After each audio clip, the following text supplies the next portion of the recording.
big summer weekend getting started in New York as the Mets stay home at the ballpark that they have loved to play in this year.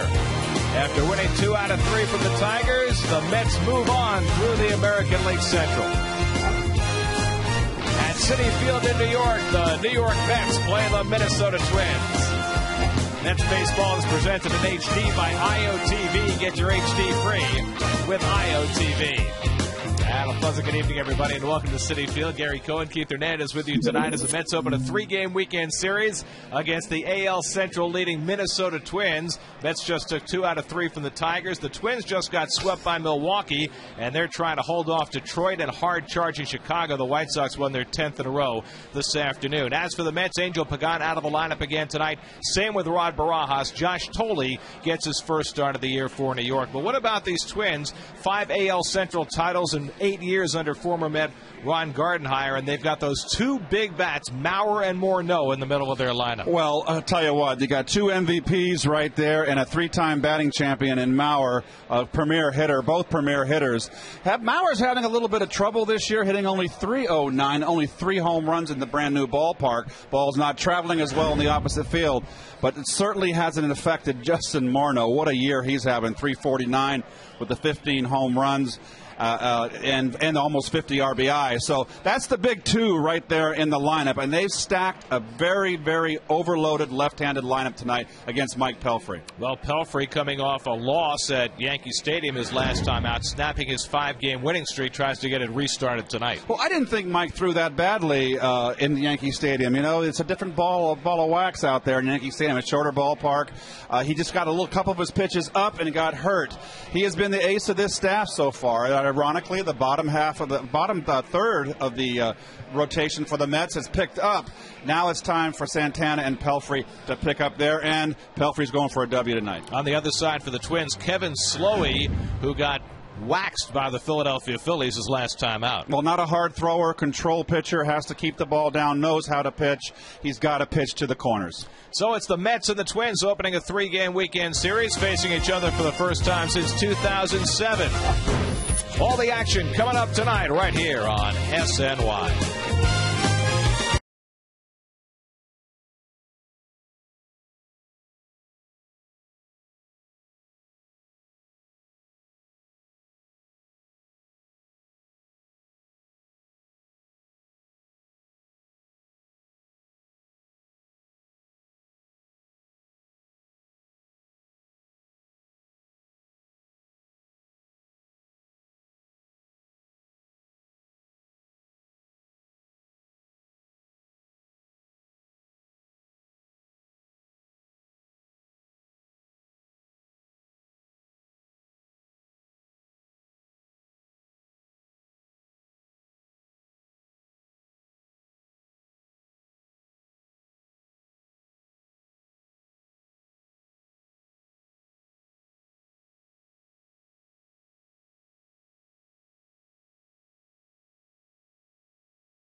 By AT&T, rethink possible.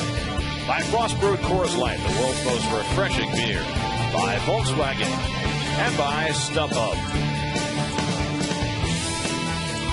Better seats, lower prices at Mets.com. Tickets for upcoming Mets home games at Citi Field are available for $19. Get your great seats direct from the source, Mets.com. Here's your Suzuki around the majors for tonight. Justin Pedroia last night, 5 for 5, 3 home runs, including the game winner in the 10th inning as the Red Sox beat the Rockies 13-11. Took him 4 hours and 48 minutes last night. This afternoon, Jake Peavy, 7 innings, only 3 hits allowed, 10 straight wins for the White Sox. They shut out the Cubs 6-0. And the Marlins have interviewed Bobby Valentine. They say they're interviewing others for their vacant managerial job. Who will be managing the Marlins when the Mets face them in Puerto Rico on Monday? Well, we'll find out. Pedroia, boy, though, you see those 3 home runs, all the same pitch, down in the strike zone, middle in, all high flies out of Rocky Stadium. He loves Coors Field. Mike Pelfrey looking for his 10th win tonight as the Mets take on the Twins at Citi Field. First pitch is coming right up.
Mr. Met Dash for all kids 12 and under. For tickets, visit Mets.com or call 718-507-TIXX.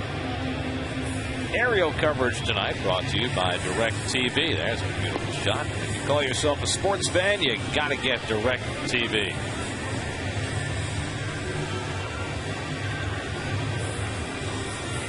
Here's your Ford starting lineup for the Minnesota Twins tonight. Twins first-round draft picks Denard Span, Joe Mauer, Michael Kadire, all on the starting lineup. Very much a homegrown team, including the hometown kid Joe Mauer, who just got a $184 million contract this year to face Mike Pelfrey. And there's Big Mike's numbers right there, 9-2 on the year. Just kind of hit a little speed bump. It's a little slow down. He looks to pick it up. You see his numbers. Always look at his left and right numbers, and to me, What's been the big difference is that split finger of Pelf has made the difference as far as getting the left-handed out. Pelfrey's numbers brought to you by Verizon. Denard Span set to lead things off. Span hitting at .273. And Mike Pelfrey set to go on a warm night in New York. A fastball for a strike to Span.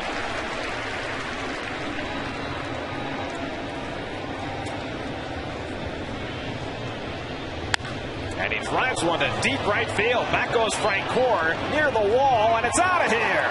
Denard Span leads off the game with his third home run of the year. And the Twins jump out to a quick 1-0 lead. Well, he caught that right in the right part of that ballpark there, just to the left of the Mo zone. 378, still a poke right there. Well, Pelfrey allowed just 3 home runs all year before giving up 2 at Yankee Stadium, and now a leadoff home run tonight. Well, you can see right there, right down the middle, inner half down fastball with no movement. So Span with his third home run of the season, 1-0 Minnesota. And now Orlando Hudson steps in, the switch hitting second baseman, fouls back the first pitch fastball. Take a look at the IOTV pitch differential. You see right there, boy. That is just on the other side and not in enough, right in the wheelhouse of a left-hander. So it takes just 2 pitches for Minnesota to jump out to the lead. And after getting shut out in Milwaukee yesterday by Giovanni Gallardo, I guess they won't get shut out today. 1-1 to Hudson, with whom the Mets have had flirtations over the last few years. Last year played for the Dodgers, won a Gold Glove, went to the All-Star game, but by the end of the season wasn't playing a whole lot. Mr. Gardenhire, we just had a shot at Ron Gardenhire, the manager, former Met, teammate of mine. Looks like Ron put on a couple LBs over the offseason. Just kidding, Gardy. 1-2 to Hudson. Into center field. Jesus Feliciano right there to pick it off for the first out of the game.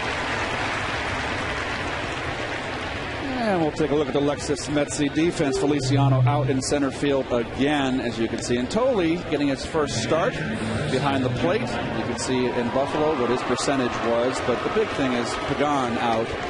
And how long will he be out? Did they say Sunday possibly? He said the hope is that he'll be ready to start on Sunday. Might be available to pinch run or play defense before that, but they're not going to push it with whatever is going on in his side. Here's Joe Mauer, last year's American League MVP. Mauer is hitting .309. He's hit just 3 home runs, all on the road. Well, they say the new ballpark, the ball's not carrying. And evidently, he had a little propensity to hit the ball the opposite field in that old ballpark, the Dome, that the ball carried in. It was a small ballpark, and they're fly balls now this year. So an adjustment. This club's making the adjustments much like I think the Mets made last year. So far, Target Field is playing very much like Citi Field did. And we watched the Mets stumble around a little bit in terms of figuring out how to win in their own ballpark. And I wonder whether the Twins are going through the same kind of growing pains. Well, you know, also the front offices have to get accustomed. How are we going to tailor our ball club to this new park?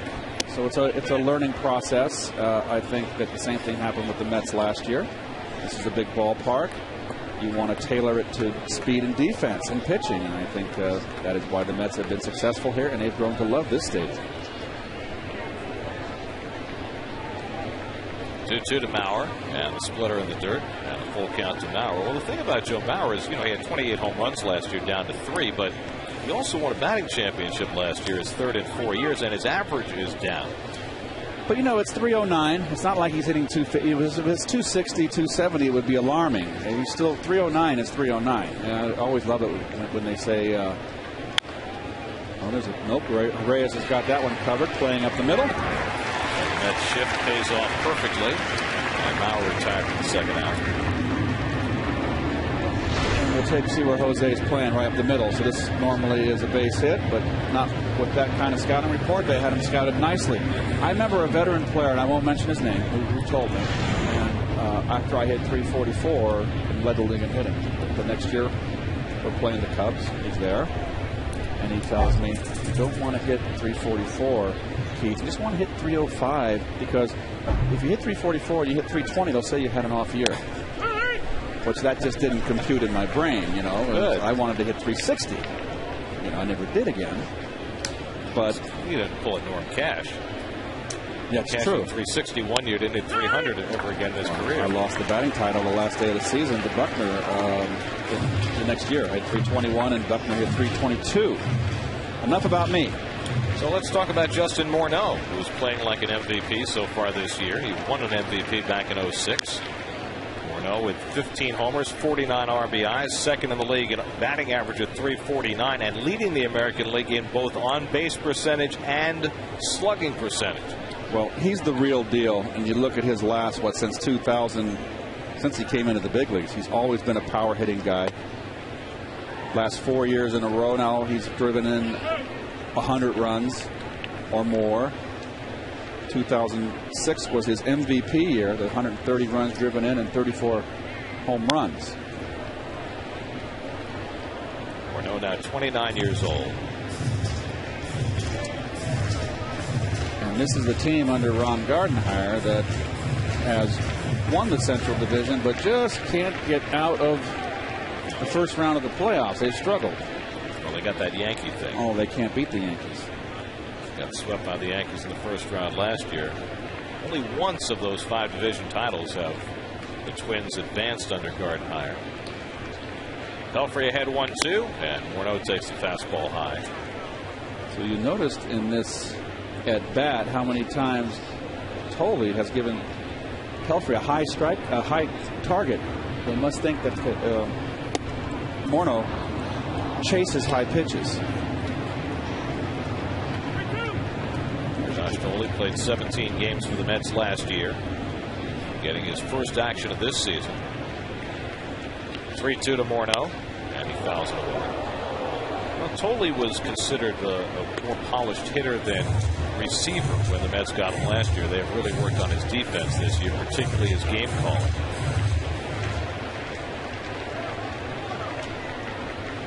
It was a little bit easier, I guess, the second time around.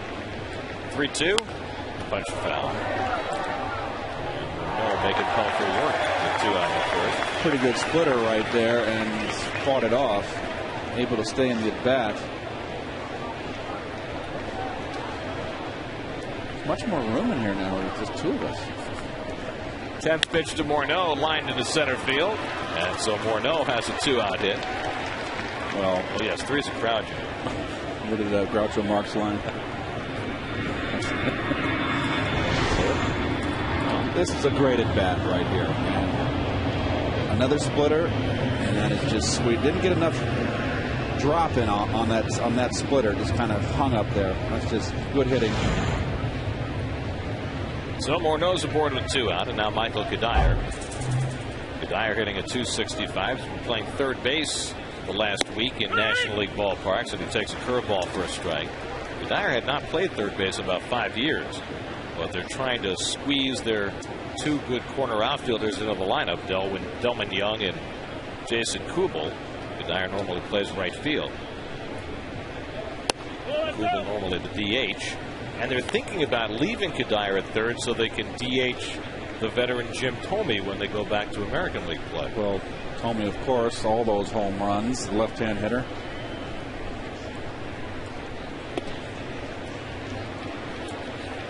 Kadire's already shown a propensity for moving around the field. Last year when Morneau was hurt late in the year, he moved over to first base and did a terrific job there.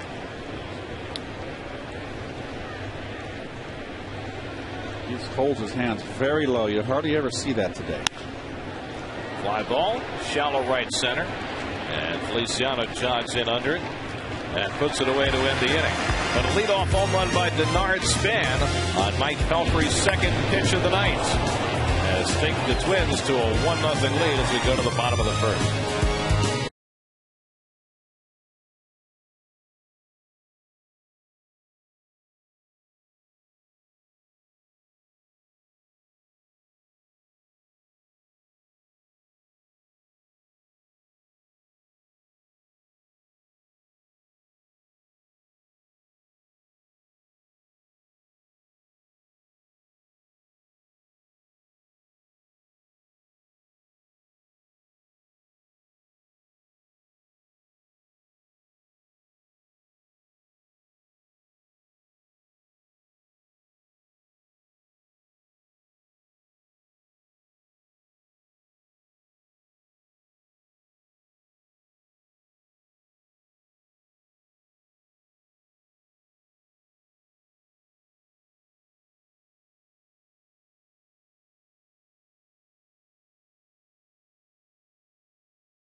Jose Reyes leads off against Kevin Slowey in the bottom of the first. Reyes red hot right now, hitting .431 over his last 15 games.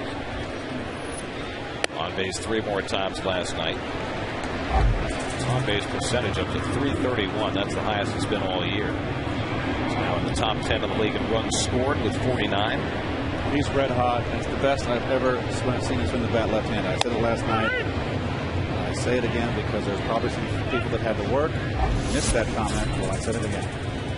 So Kevin Slowey right there. You can see last year was 10-3. Reyes hits one well to right field, chasing Kubel back, and he has room to make the catch. So after Span led off the game with a home run to a similar spot, Reyes can't hit it quite as far. And it's the first down. Here's your Geico's net starting lineup. Feliciano, another start in center field. Tolley, his first appearance of the year. Ruben Tejada riding a 9-game hitting streak. And the Mets 14 wins in their last 18 games and trying to keep it rolling for another series.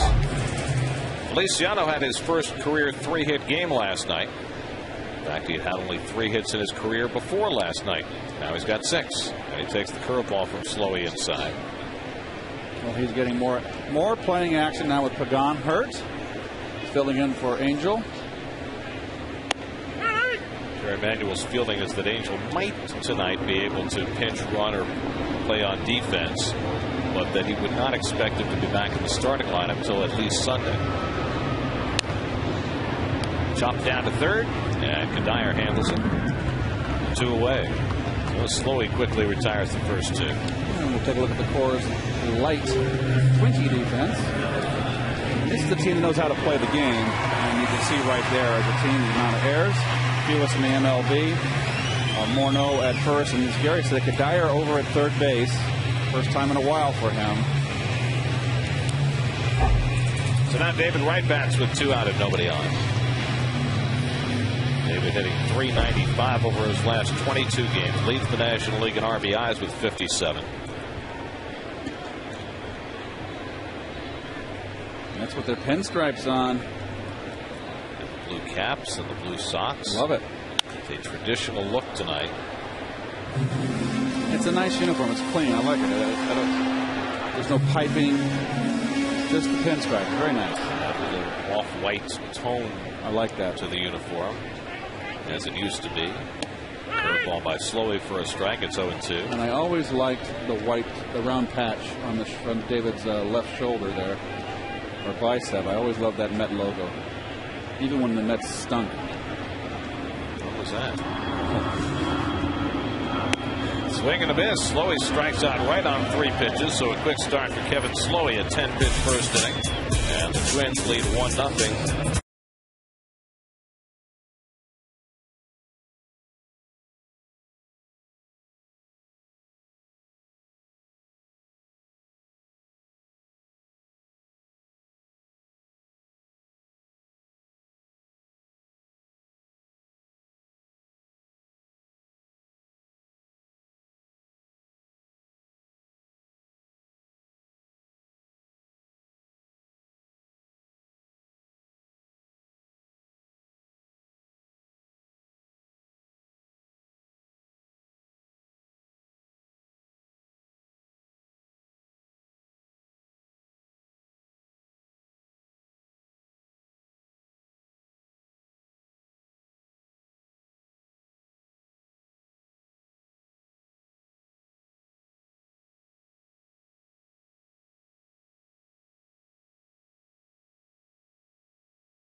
Second inning, 1-0 Minnesota.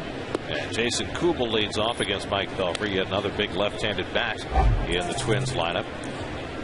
Kubel, nicknamed the Beast, has 9 home runs this year.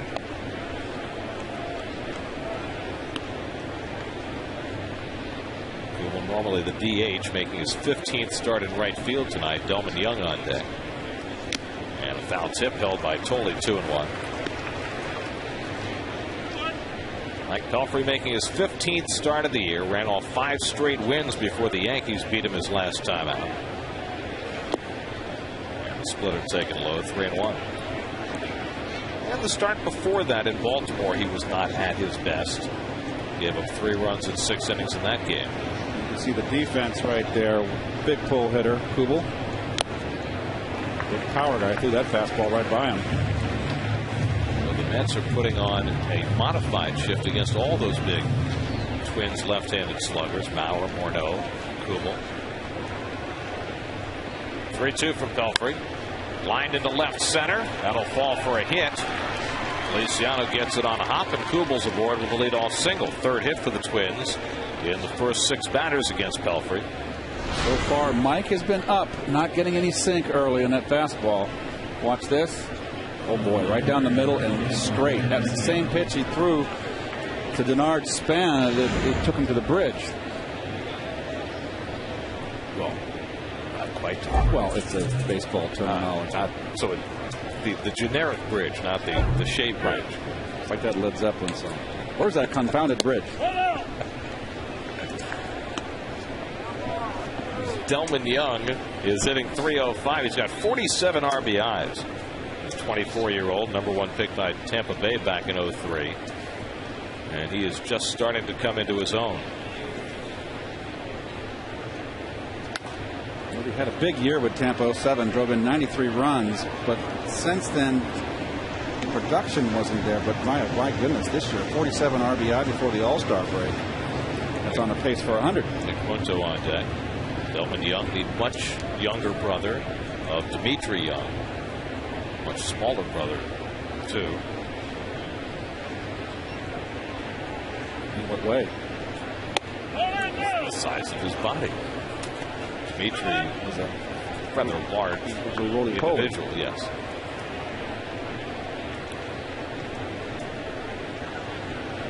Delman's about 12 years younger than Dimitri.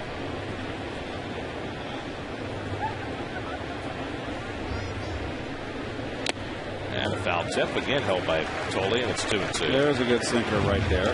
Seems like Mike has a little more confidence against the right-handers with his sinker. But this one's boring in on the hands. That's tough to hit right there.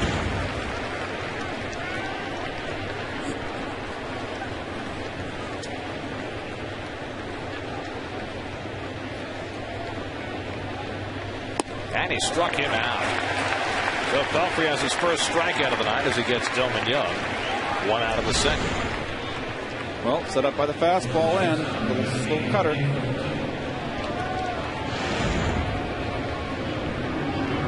Here's your umpiring crew for tonight. Greg Gibson calling the balls and strikes. Jerry Davis is your crew chief out at second base. Brian Knight and Sam Holbrook. Knight a vacation replacement umpire. So 1 out and 1 on. Now to the #8 hitter. The switch hitting Nick Punto. Punto filling in at shortstop right now with J.J. Hardy on the disabled list. Hardy, the former Brewers, had a couple of stints on the DL with a wrist injury, and so Punto, who can play just about everywhere for you, is filling in. Punto started his career a long time ago with the Phillies. Didn't play much for them, but he has found a home in Minnesota the last half dozen years. Real scrappy player. Really a Minnesota Twins type line Garden Hire type of player. Knows how to play the game. Twins, they get guys that don't know what they're doing out there. They tend to get rid of them. Well, like Carlos Gomez. Gomez was a great talent, but they felt Denard Span was more of a complete player, more of their type of player. They dealt Gomez to Milwaukee to get Hardy. Fastball inside. That's 1-2. He was kind of a square peg in those round Minnesota holes.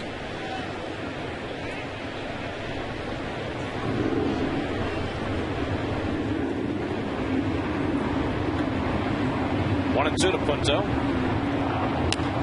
Slow tapper. Right has to charge. Makes the bare hand play. Boy, he's been doing that brilliantly all year.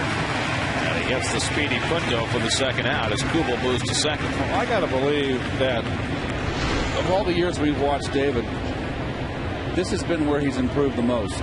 On that little bleeder hit down the line and bare hand and throwing the guy out. He's really superb with it. You got to have good hands to do that.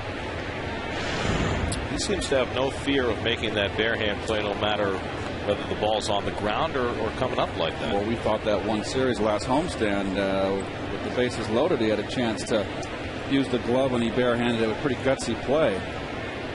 Kevin Slowey 2 for 12 in his career, and he takes a strike.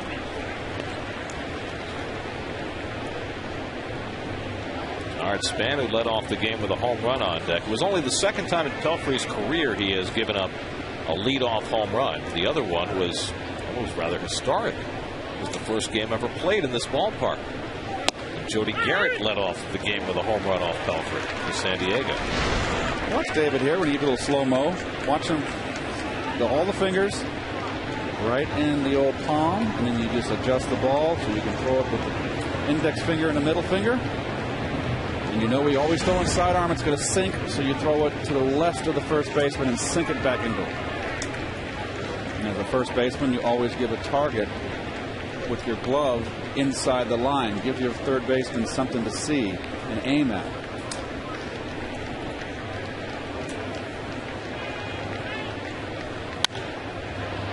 Slowly pops one up. Frank Core has the call and has it in foul territory. So the inning's over. A leadoff hit and one left. Mike Davis to lead off in the bottom of the second. 1-0 Twins.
Rays of sunshine filtering down from the clouds. That's our director, Dan Barnes, tonight, taking care of those shots. You never been in that island over there before, Gary? What island is that? It's Rutgers. I don't think I want to be there. I've never visited, have you? No, don't care to. Mike Davis leads off in the home second against Kevin Slowey. Mets went down 1-2-3 in the first. Davis hitting .267, and he takes it up out of the strike zone. It'll be Davis, then Bay and Tolley for the Mets in the bottom of the second against Slowey. Last year was 10-3, but missed the second half of the year. He had to have wrist surgery. He had bone chips in his wrist, which is kind of an unusual thing, but it goes back to a line drive that he took off that wrist 2 seasons ago. Slowey's healthy this year, got off to a good start, but has really been struggling lately. His last 2 starts, a combined ERA of 17.05.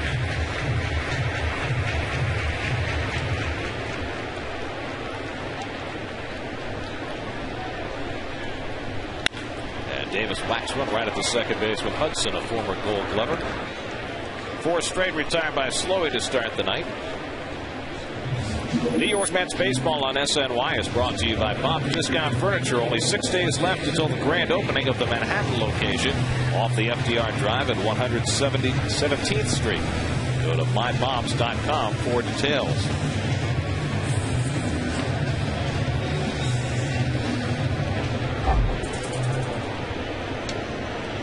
Here's Jason Bay with 1 out. Bay hitting .277, then he takes a strike. Jason just 2 hits shy of 1,000 for his major league career. He'll be the 10th Canadian player to reach 1,000 hits.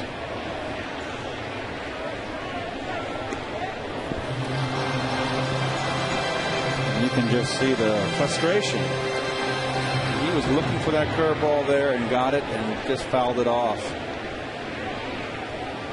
It's been a peculiar year for Jason. 1-2 to Bay. Just think Justin Morneau's got to be getting close to 1,000 hits too, right? Let's see. He's about 30 away, so he'll be on that list of Canadians with 1,000 hits. 1-2 to Bay, fouled away. Well, the funny thing about Bay is you look at his batting average, he's hitting .277. That's about what you'd like to get from Jason for a full season. But the production is not there in the power.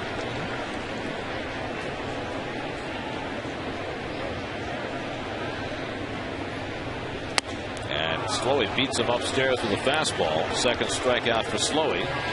5 straight Mets retired. Just what the scouting report from Mr. Bert Blyleven, who does the TV for the Twins.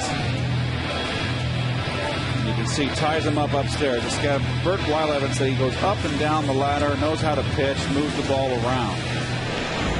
Speaking of Bert, shouldn't he be in the Hall of Fame here? 287 wins, 60 shutouts. Yeah. Get my vote.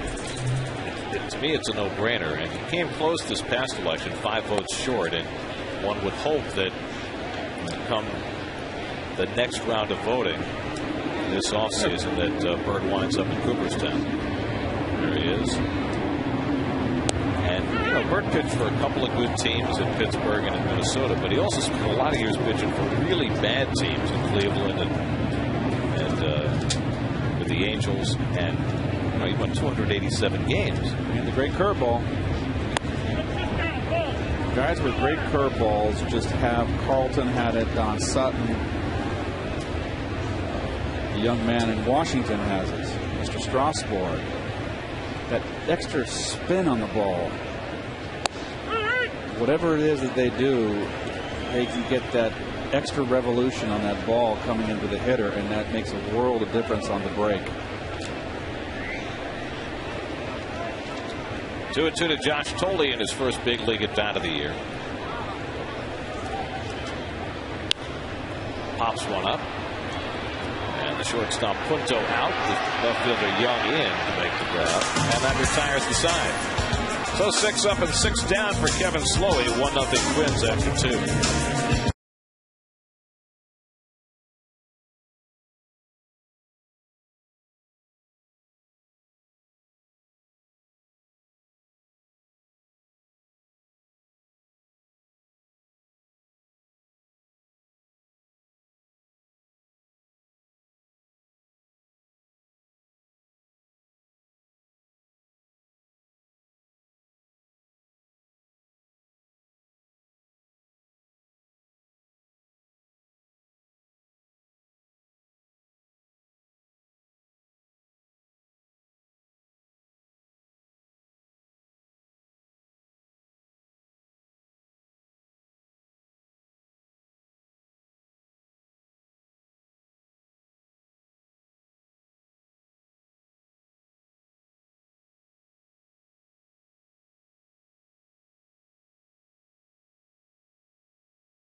Span leads off in the third inning. Span led off the game on Pelfrey's second pitch with a home run over the 378 side of right field. I got to think most of the people are where they want to be right now, or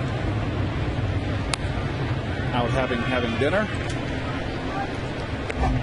while we were in the ball game. This was a leadoff home run back in the first, right over the 378 sign. Wonderful analysis. I would say it was of the first quality. 0-2 to Span, and the fastball sits high. It'll be Span, then Hudson and Maurer for the Twins in the third. Minnesota trying to shake off a 3-game sweep at the hands of the Brewers the last 3 days. Their lead is just a half game over the Tigers, who just left here. And at the moment, just 2 games over the surging White Sox, who today won their 10th in a row, shutting out the Cubs behind Jake Peavy. Out to shallow right center. Long one in for Francoeur. Feliciano, and he can't make the catch. Feliciano knifing in. Thought at first that Francoeur might have a better shot at it, but Feliciano making a good effort, and Span has his second hit of the night. Well, a blast and a bloop. Nice effort. Just off the tip of his glove. Made a similar catch last night coming straight in. It's a tougher play, moving away from his glove side. Span with 14 stolen bases, only caught once this year. And Pelfrey, who's developed a much better pickoff move, tests Span.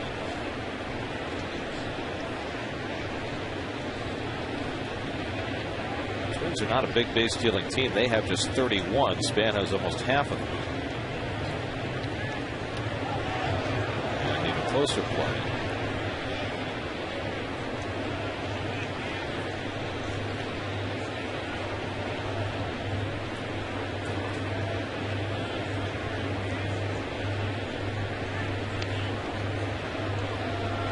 So Pelfrey's yet to throw a pitch to Orlando Hudson. Already 3 throws to first base.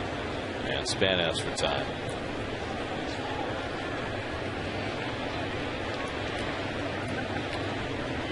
Joe Mauer waiting.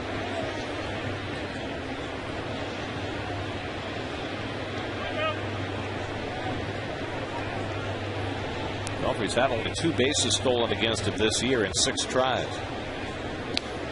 And a 4th throw to first.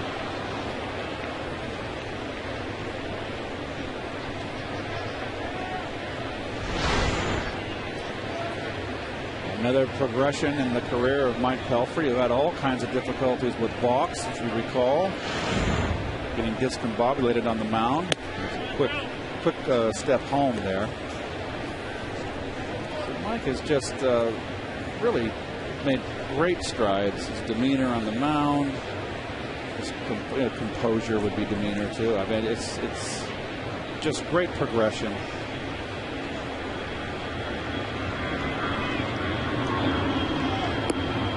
Now he's behind on Hudson, 2-0. It's a big batter in this inning with the 2 big left-handed bats, Maurer and Morneau, behind Hudson.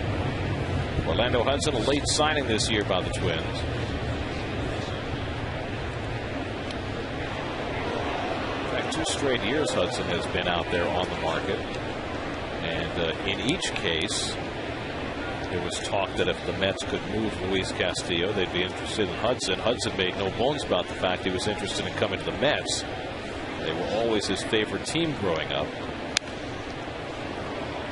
But never quite worked out, and so he bounced to Minnesota, which seemed like a good spot for him.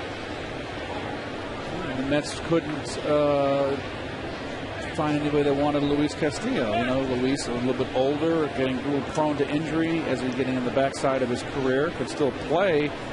You know, it's a matter of Luis staying healthy. Of course, the Mets got Castillo from the Minnesota Twins in a trade back in 07. Span runs, and Hudson fouls it off, 2-2.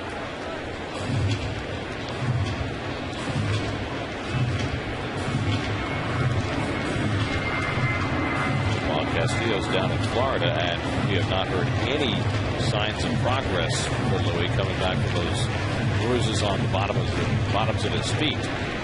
Seems like all the focus has been on Carlos Beltran. Beltran's going to DH tonight in his second rehab start for the St. Lucie Mets. And a quick toss, and just back in time is Span. Almost had him flat-footed that time.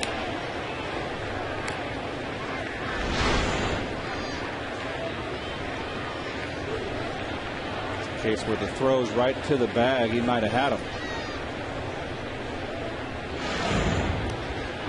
Oh, Mike is paying a lot of attention.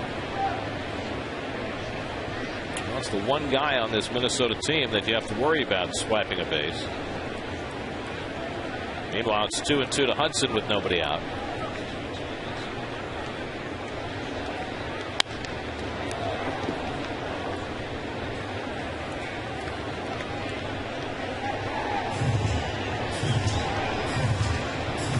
Hot day today. Muggy. Good day to play. Not a good day to be sitting in the stands and sweating.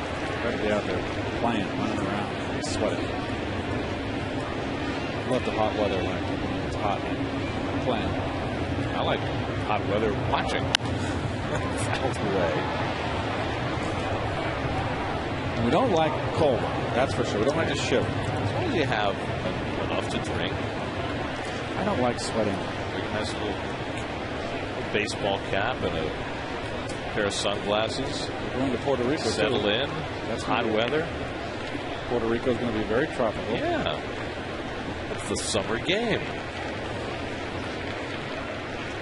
2-2 to Hudson. Span runs. Pitch inside. Toley's throw right on the money, but a shade late. And in safely is Span. Toley's throw is accurate, but didn't have a whole lot on it. And Span has his 15th stolen base. Fastball in. Misses. Good quick release. Not a bad throw. Number 15. 3-2 the count to Hudson with nobody out. And he fouls one away. So Pelfrey throwing a lot of pitches early in this game.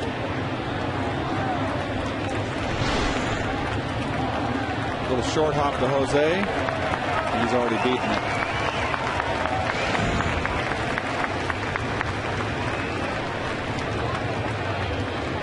So the over and in for the Twinkies. This is what they do well. What they do best. They play solid fundamentals. Wilson trying to get it to that right side. Another long turn at bat against Pelfrey, who is finding the going rather slow tonight. He's already thrown 58 pitches with nobody out in the third inning. It's not going to get you very deep into a game.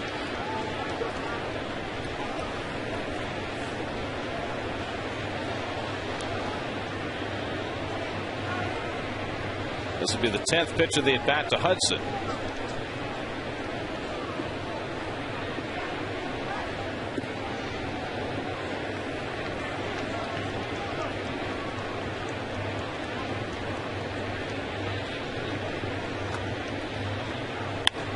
Up the middle, base hit.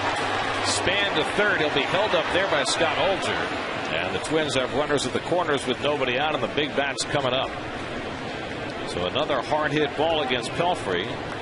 Hudson has the Twins' 5th hit. Hanging slider. Wants a backdoor slider here. Watch it just stay level. Nothing. Just didn't break down. Dropped down too much. Didn't stay on top. Good hitting again. 2-strike hitting. This time from Hudson. Looks like right now Mike's in search of that out pitch against the left-handed bat. This is remember a lineup with 6 left-handers in it. Well, early in the season, that split was the equalizer for him against the lefties, but does that change as word gets around? Word gets around. You remember the comment from Cervelli, Francisco Cervelli, after the game when they beat Mike. They said we all said to each other, make him get his split finger up. Right, so it's no longer a surprise pitch. They know it's in his arsenal, and he's got to be careful not to throw it off speed. He's got to throw a hard one. That's the splitter, of course. Bauer swings and misses at the fastball, and it's 0-2. If you take too much off of the splitter, it gives that hitter good up and in fastball here, and Mike needs to probably come inside a little more right now against lefties. Tied up Mauer. If you throw it too off speed, Gary, it loses its sharp break, and it becomes more of a changeup and a forkball instead of when you throw it harder, and then it's the bottom drops out at the last minute.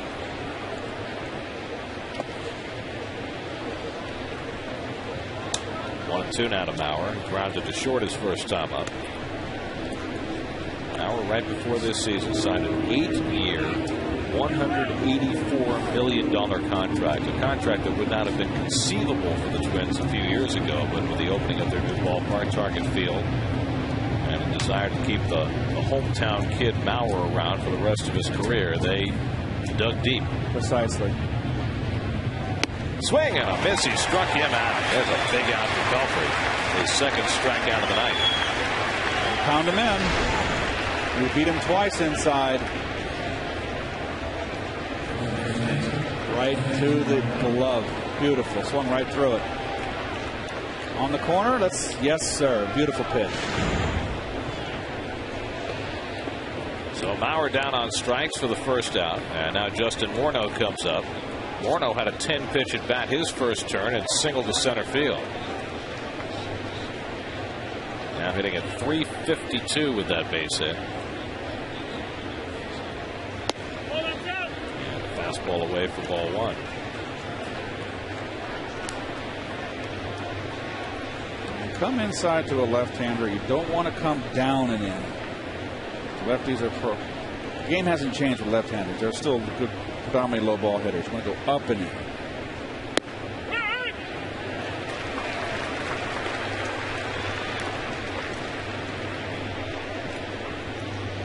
Michael Cuddyer on deck. Again, the infield with the left-hand hitters up, tilting toward the right. So doing more of that tonight. Right off the line, and Reyes up the middle. Double play ball right at Reyes. So Pelfrey faced with first and third and nobody out. Gets through the inning, striking out Mauer. And getting the double play from Morneau. Middle of the third, 1-0 Minnesota.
Lead the Mets by 1-0 count. Could have been a lot worse, but Pelfrey gets a key double play. A lot of talk about Angel Pagan for the way he's been playing. Of course, that side spasm, that oblique spasm, still bothering him. And now Jerry Manuel says it could be till Sunday till we see Angel Pagan. So they'll be very, very careful with Pagan. No need to rush him. And if it takes to the Puerto Rico series, that's what it'll be. Guys, time now for our live Verizon Ask the Booth. Christian from Wanta is here asking about Angel Pagan. Christian, take it away. How you doing? I was wondering if Angel Pagan can play second base when Beltran comes back. It's been I've heard that in the stands a few times tonight, guys. I guess just a way to get Angel in the game if Beltran comes back. What's your thoughts? Well, I've heard it on the fan with Mike Francesa, too. A lot of questions being asked. I don't believe he's an infielder. Matter of fact, I know he's not an infielder. I think he's an outfielder by trade, and that's where he's going to play. I think sometimes that fans underestimate just how difficult it is to take a player and turn him into a player at a different position. You can target Pete Rose, but Pete Rose came up as a second baseman, not as an outfielder making a transition to an infielder. You think that's harder than the other way around? Biggio, Houston. We saw Biggio go from catcher to second base to center field, back to second base. But usually those transitions happen in off seasons, not in the middle of a season. I think the fans are grasping at straws and trying to find a way to keep Angel in that lineup, and I think that Angel's going to get plenty of playing time. 2-2 to Jeff Francoeur leading off the home third. My concern about Angel right now is not where you're going to put him and where you're going to give him playing time. It's Jerry's concern. My concern is getting him healthy. Obliques are very, very slow healing. I certainly don't want to see Angel come back and re-aggravate it. It is a difficult injury. That's why they paid Jerry the big bucks.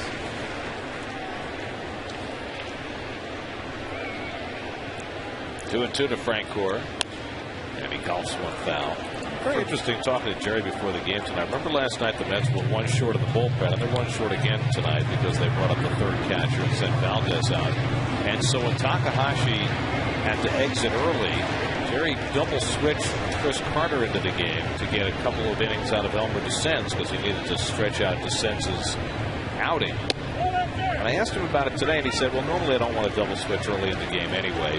But he said the other thing that he saw that made it easier for him is he felt that Francoeur wasn't swinging the bat well last night, and so he didn't feel badly about taking him out and getting Carter 3 at bats. So Carter wound up getting a big hit. Francoeur hits one out to left field for Delman Young to play, and that's the first out. Well, I think Francoeur is very streaky, Gary, and we knew he had that really, really hard time in May and got red hot. But, you know, of late, over his last 5 games, with that at bat now, he's on a 1 for 17. So, you know, Francoeur is hot and cold. I think the other piece to that is Jerry got to look at what Carter could do during the last road trip when the Mets were in DH games, and he does not want Carter to just sit and rot on the bench now. That's the hardest job for the manager, and that is making everybody feel like they're contributing and getting your bench players playing time. Here's Ruben Tejada. Tejada, all of a sudden, riding an 8-game hitting streak. He's been getting his hit a day down in that 8th spot in the batting order, doing a fine job playing second base and holding down the fort with Castillo out. Ruben hitting a .260. And he lines one right at the shortstop Punto for the second out. So 8 up and 8 down now for Kevin Slowey to start tonight. And Coffey will take his turn at bat. Kevin Slowey facing the Mets for the first time. Mike Pelfrey facing the Twins for the first time, but they are not strangers.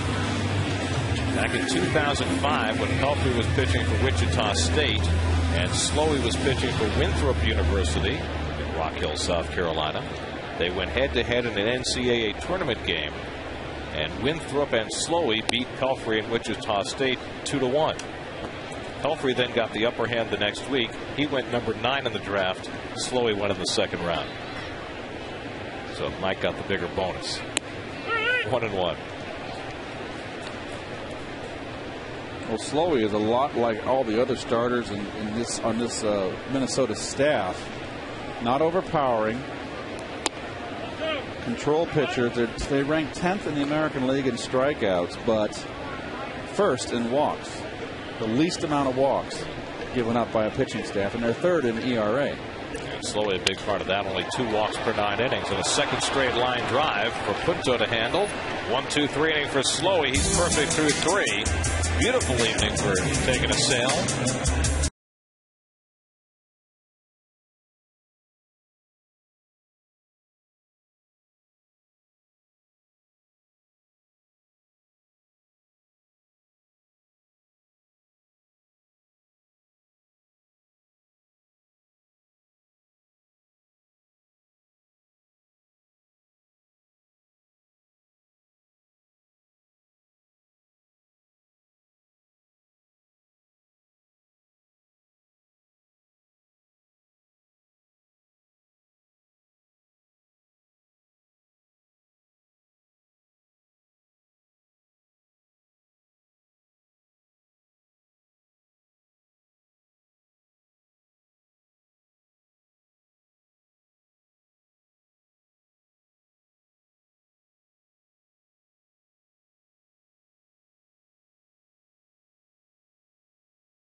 4th inning, 1-0 Minnesota. Michael Kadire leads off against Mike Pelfrey and takes a fastball for a strike. Kadire flying to center his first time up.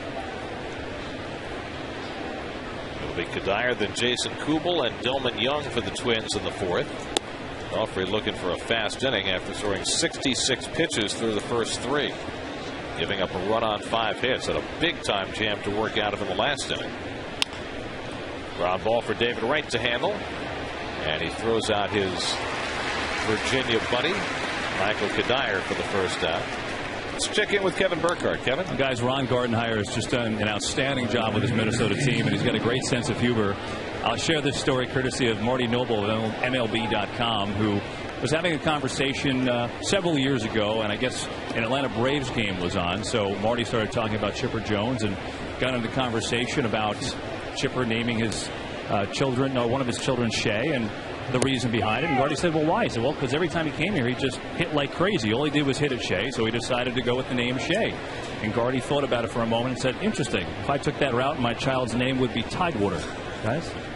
No, I've heard that story before. It's really reflective of Gardenhire's sense of humor. Of course, you know, he was a guy who came up with the Mets and looked like he had every chance to be the starting shortstop around here for a while. Came up in '82. Over toward the left field line off the bat of Kubel, and Bay tracks it for the second out. Well, Gardy was a little hard-nosed player, good athlete. He got a good swing, but he was just, his whole career was injury laden. He had back problems, and then because of the back had hamstring issues. I really thought in what was it, 84 or 85 when I came over. And 85 was his last. He played 26 games. Tejada with a nice grab of the line drive off the bat of Dillman Young, and that gets Pelfrey through that wished-for fast inning. 7 pitches. Still 1-0.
Weekend series against the Twins, plus have an inside look at the upcoming Mets-Marlins matchup in Puerto Rico on the next Loudmouth, presented by Geico, weekdays at 6 p.m. only on SNY. Second time around the batting order for the Mets after Kevin Slowly went perfectly through the order first time around. So Reyes leads off a home fourth. Jose fly to right leading off the first inning. And Slowly falls behind him 2-0, a rare time he's been behind tonight. Kevin Slowey, just 26 years old. It's a terrible name for a pitcher, isn't it? Last name? Well, that was for Stu Miller. what they call Stu stuff? Slow, slower, and slowest? Yes. Feliciano on deck. So it's slowy to fasty. And Reyes takes a strike, 3-1. Well, with Jose red hot right now, boy, if he gets a pitch to his liking, just cover it. Slowly born in Texas, but grew up in the Pittsburgh area. And Reyes bloops one to shallow left, and that'll fall for a hit. And so the Mets have their first base runner of the night. As Reyes dumps a single in front of Delmon Young. Hey, you'll take those when you're hot. They always find a hole, and that's his. He had a bloop last night, if I recall. A bloop and a blast. It's amazing when you're red hot how those little pitching wedges find a hole. When you're in a slump, they're caught. So now Feliciano, let's see if he takes a couple of pitches to let Reyes run. Jose with 19 steals in 21 tries. Feliciano grounded out to third his first time up, and Kadire comes in on the grass against him. And showing bunt, he gets knocked off the plate. I like the way Slowey's pitching. He knows how to pitch. It's a classic example of not having to throw 95 miles an hour to get someone out. He moves the ball upstairs, down, in, out. His 87 to 89 looks like it has a little light upstairs. It does. And it gets away. Morneau tracking it down, but Reyes will make it to second easily. No stolen base for Reyes, but he gets to second anyway on the air. They're going to probably charge this air to the pitcher. Let's see if it hits the dirt. First baseman's going to make that catch. It's got to be E3. But it is E1. And for the Twins, that's 5 errors in their last 4 games, which is very unusual for them. They came into the day tied for the fewest errors in the major leagues. But now the Mets with a runner in scoring position and nobody out. A 1-0 count to Feliciano.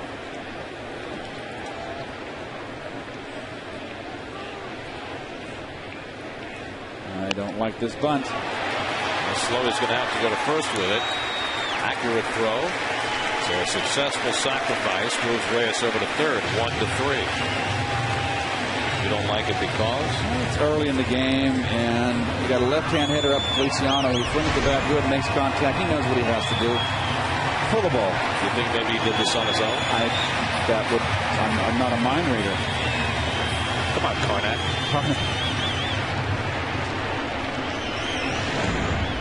Well, the Twins are going to bring the infield in, protecting a 1-0 lead in the 4th inning with David Wright at the plate. We've seen a lot of that this year, haven't we? Part of that is the fact that fewer runs are being scored, and I think managers are laying a little closer to the vest. David struck out his first time up, and he fouls away the first pitch from Slowey. David with 57 RBIs, number 1 in the National League. And 1 to get in right here. With a runner at third and less than 2 out this year, David has gotten the run in 18 out of 28. That's 64%. Better than the league average. Couldn't do it last night. He had that big at bat in the 7th inning against Phil Koch with the bases loaded. And a left-hander at that. It's a big strikeout by Phil Koch.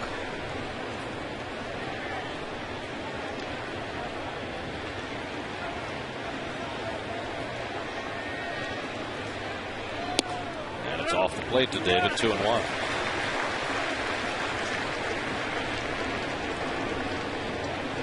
You know, with the Mets' speed, the top of the order, you know, you can be careful to right, but if you walk them right's a stolen base threat. So it puts more pressure on the pitcher.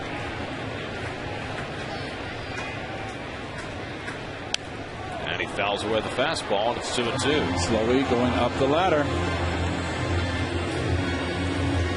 So Slowey struck him out the first time. Now in a spot where he really needs to strike him out. Slowey, for a guy who doesn't throw all that hard, averages 6.7 strikeouts per 9 innings. Not bad. Chip Hale discussing with Reyes whether he should take off on a ground ball. 2-2 to right. Line shot down the left field line. That's a fair ball going to the corner. Reyes is in with the tying run. And David Wright to second with an RBI double, and the game is tied at 1. RBI number 58 for David Wright. And run scored number 50 for Reyes. David's been pulling lately. Pulling down that left field line. Fastball wanted it in, got too much of the plate. Came out over the inner half. A nice swing by David. And you notice, folks, David has really cut back that uppercut. And has more of a line drive swing, and that is why he has been on this tear.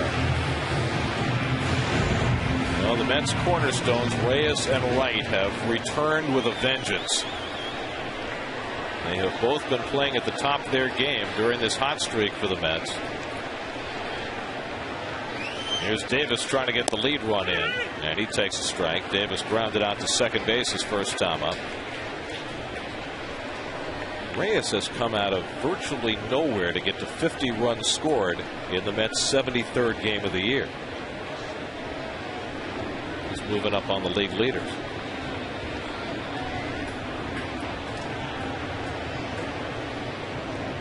Look back at second. Shortstop Punto shaded that way. Well, we're going to show contact here, and that angle right there, you can see the ball. It's not that far off the inside corner, but this is see the bat right here. If you're going to pull, you've got to get the bat out here.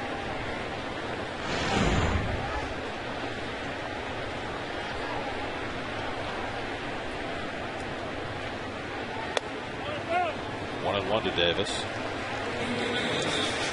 So I think David has just said for the heck with right field for now, and because that Modell zone is a monster out there. And that it's the deepest part, one of the deepest parts of the park. I think he's pulled more aggressive, swinging more level.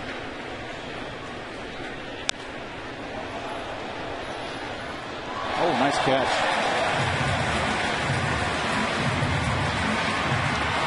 Use the glove. No, it's the father. The father caught it barehanded. That's a happy moment. Very nice.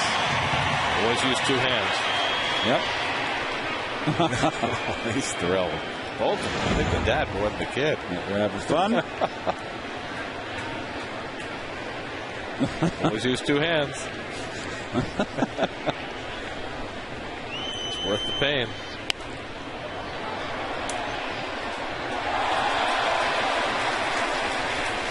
Well, the Mets had been held without a base runner over the first 3 innings. Was that another good catch there? Jeez. How about that? Sign him up. Mets are hot. Look at the fans. Oh, that's Look a nice that. Jeez. He saved his girlfriend, too. That's right. She said she had it all the way. Another bruised knuckle. 1-2 to Davis. Just missed. And it's even on Ike with Jason Bay on deck. The Mets didn't have a base runner the first 3 innings. Now 2 hits, a sacrifice, an error. They've gotten the game even with a chance to take the lead with Wright at second and 1 out. So the second time around the batting order, not quite as pleasant for Kevin Slowey. Davis lines one into center field, base hit. Wright stopped to third. As Spans throw offline. Now it gets away. Nobody covering the plate, and Wright scores. And the Mets take a 2-1 lead. Alert base running by David Wright.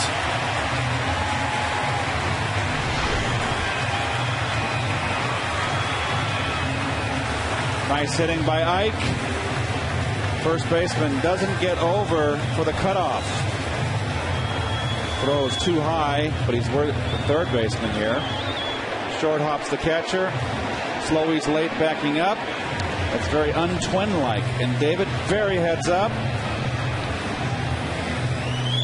And that was all his play. He just stayed right with it. Keep your eye on the ball. Excellent play by David. Now, if you're slowly backing up on that play, is your first responsibility to get behind the catcher or to get over to cover home plate in that case? Well, he was late backing up. If he had been in position to back up and in a set position, he would have been able to see the throw off. Watch, he's late. He's late. He's lollygagging.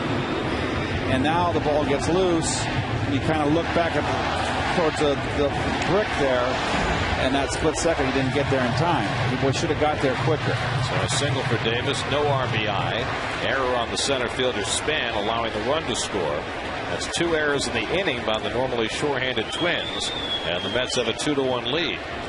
Now Jason Bay with 1 out and 1 on. And swings through the fastball. I just trying to figure out Jason, and I just can't put my finger on it. He loves that high ball, and that was a pitch right in his wheelhouse. Slowey is a fly ball pitcher, a guy who gives up a lot of home runs. And Bay is one of 2 Met hitters who have seen Slowey before. In fact, Jason has 3 at-bats against Slowey before tonight, and one of those was a home run.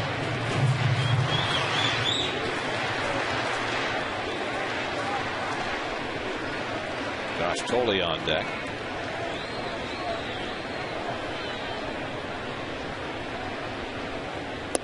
And slider low and away, 2-1 to Bay.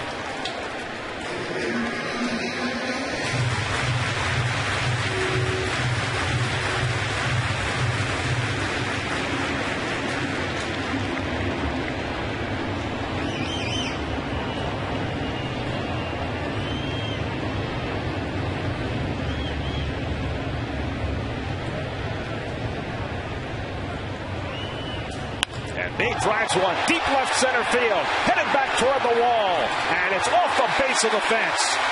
Davis to third. He'll be held up there, runs through the stop sign, heading home. Pinto's relay not in time. Davis scores on the double by Jason Bay, and it's 3-1 New York.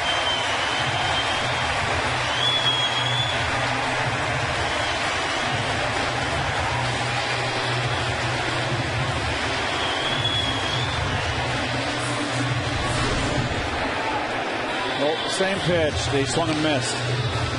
This one he gets right on. It's out in Fenway. Off the lower half of the wall. And Chip Hale did hold up Ike. But he was aware of where the ball was. Well, he was not aware of it now. He slowed down and all of a sudden Chip made the correction. He did not run through the stop sign. I didn't think he did. It was a stop and start. Stop and start, right. He saw that Chip Hale, to his credit, saw that the relay throw was in the dirt coming in and wasn't a strong throw in. Nice adjustment. So now Josh Tolley takes a curveball for a strike.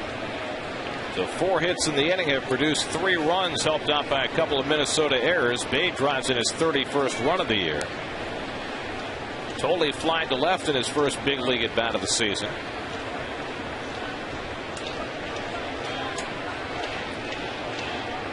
And the curveball hit to left. Young is right there. And that's the second out as Bay holds at second. Take another look right here and watch. Keep your eye on Chip here. Hold him up, and then he changed his mind. So he saw the bad relay. Outstanding. Give credit to Davis because he had stopped his momentum and was able to restart it pretty quickly.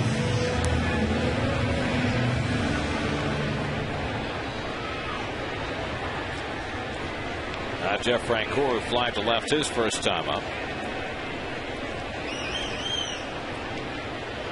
And he pulls one down at third. Nice stop by Kadire. Up and throwing to get him. Kadire, who has played almost no third base in the last 5 years, makes a terrific play to rob Francoeur on the hit. But the Mets with a big inning score 3 against Slowey. Wright, Davis, and Bay all with big hits, and it's 3-1 New York.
Punto grounded out to third base his first time up, and he takes a strike from Mike Pelfrey, who's pitching with the lead for the first time. Mike gave up a leadoff home run to Denard Span in the first. Gave up a leadoff hit in the second, worked out of that, and then had first and third and nobody out in the third with the big bats of Maurer and Morneau. Struck out Maurer, got the double play from Morneau, and then pitched a 1-2-3 fourth before the Mets got him the lead. So it's one of those nights where Pelfrey has waited for it to click in, and now he's got himself a 2-run edge in the fifth. Well, this is the inning right here when the good pitchers, they get that lead. They start clamping, putting the clamps on. Pitcher Slowey on deck.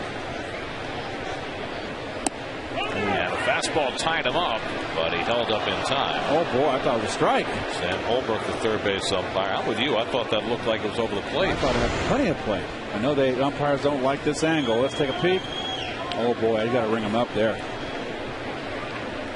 Well, Holbrook, the third base umpire, said no swing. Gibson, the home plate umpire, said no strike. I thought it was a strike. 2-2. Pitcher's pitch. And the splitter is down. A full count to Punto. Is that Bob back? Yes, it is. It's Bob's Furniture back there.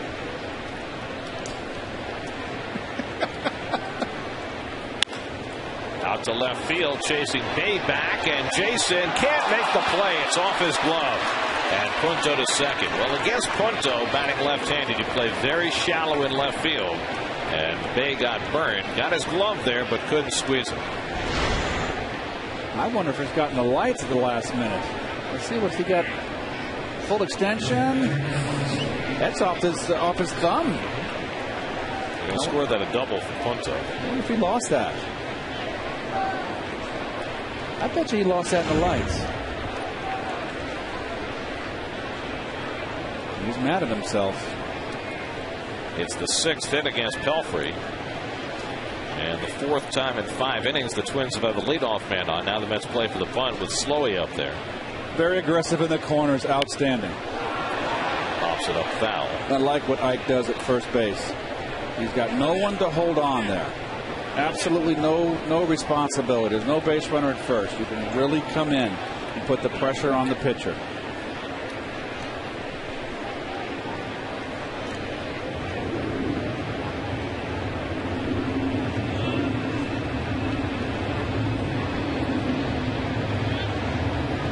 Creep in. They don't see that. Nice bunt. Perfect bunt by Slowey, making right hand of the ball. 5-4 on the sacrifice, moving Punto over to third. So the Twins have a runner at third with 1 out, and now up to the top of the batting order for Denard Span, who's 2 for 2 tonight. Hit the second pitch of the game for a home run, his third of the season, and his third career leadoff home run. And he blooped a single to right center off the glove of the sliding Jesus Feliciano in the third. Stole a base, wound up at third base with nobody out, but the Twins couldn't get him home.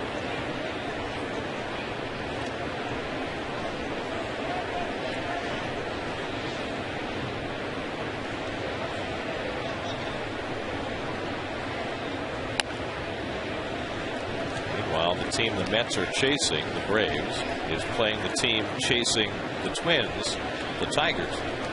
And they are tied 1-1 at the bottom of the third in Atlanta. Orlando Hudson on deck. I just a little baffled by the corner infielders being in here. With a 3-1 lead. I guess that's the speed of Span. It's easy for you to say. You could say spick and span. It's the big job thing. I can see bringing Wright in, but not Ike.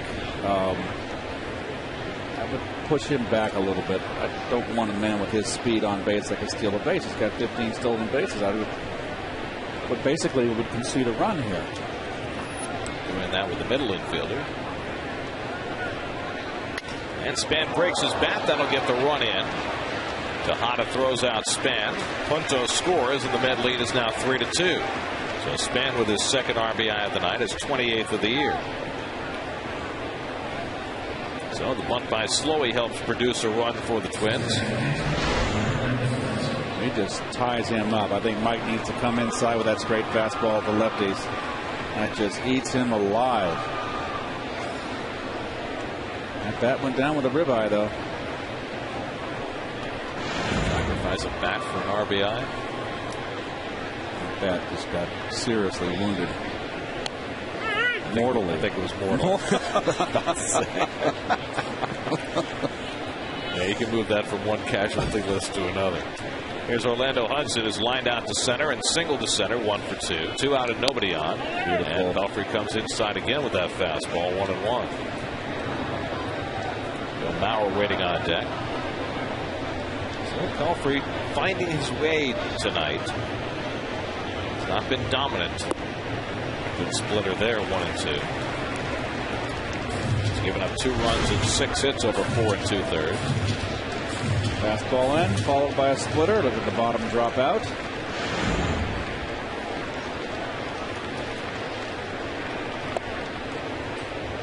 Guided that one up Yeah, there. you It's see, 2-2. when you throw it slow, not the velocity, a hitter has plenty of time to read it, and it loses its sharpness of its break. It becomes a lazy break. Hudson on the hands, and Hudson fouls it off. We mentioned the Braves tonight. How about the Phillies playing a road game at home? Philadelphia at Toronto is Philadelphia at Toronto at Philadelphia. That's right. And look at there, tore it again.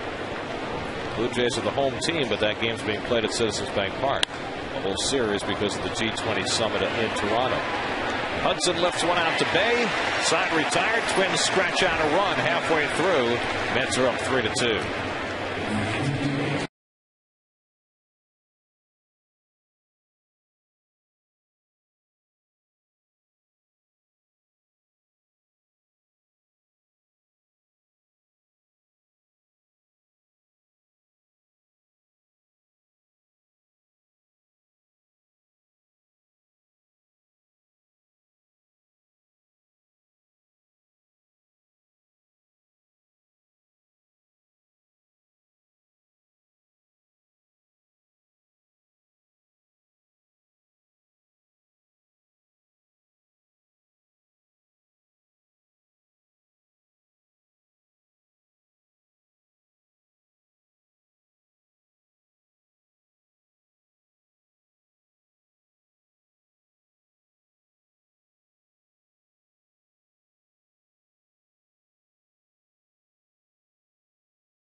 In front of the Twins by a run as Ruben Tejada will lead it off. And one of the great things the Mets have done this year as part of their alumni association is brought back some of the popular names back to meet the fans. And Todd Zeile is here today. Todd, great to see you, first of all. And I know you're not in baseball now. You've had your hand in acting, a little production.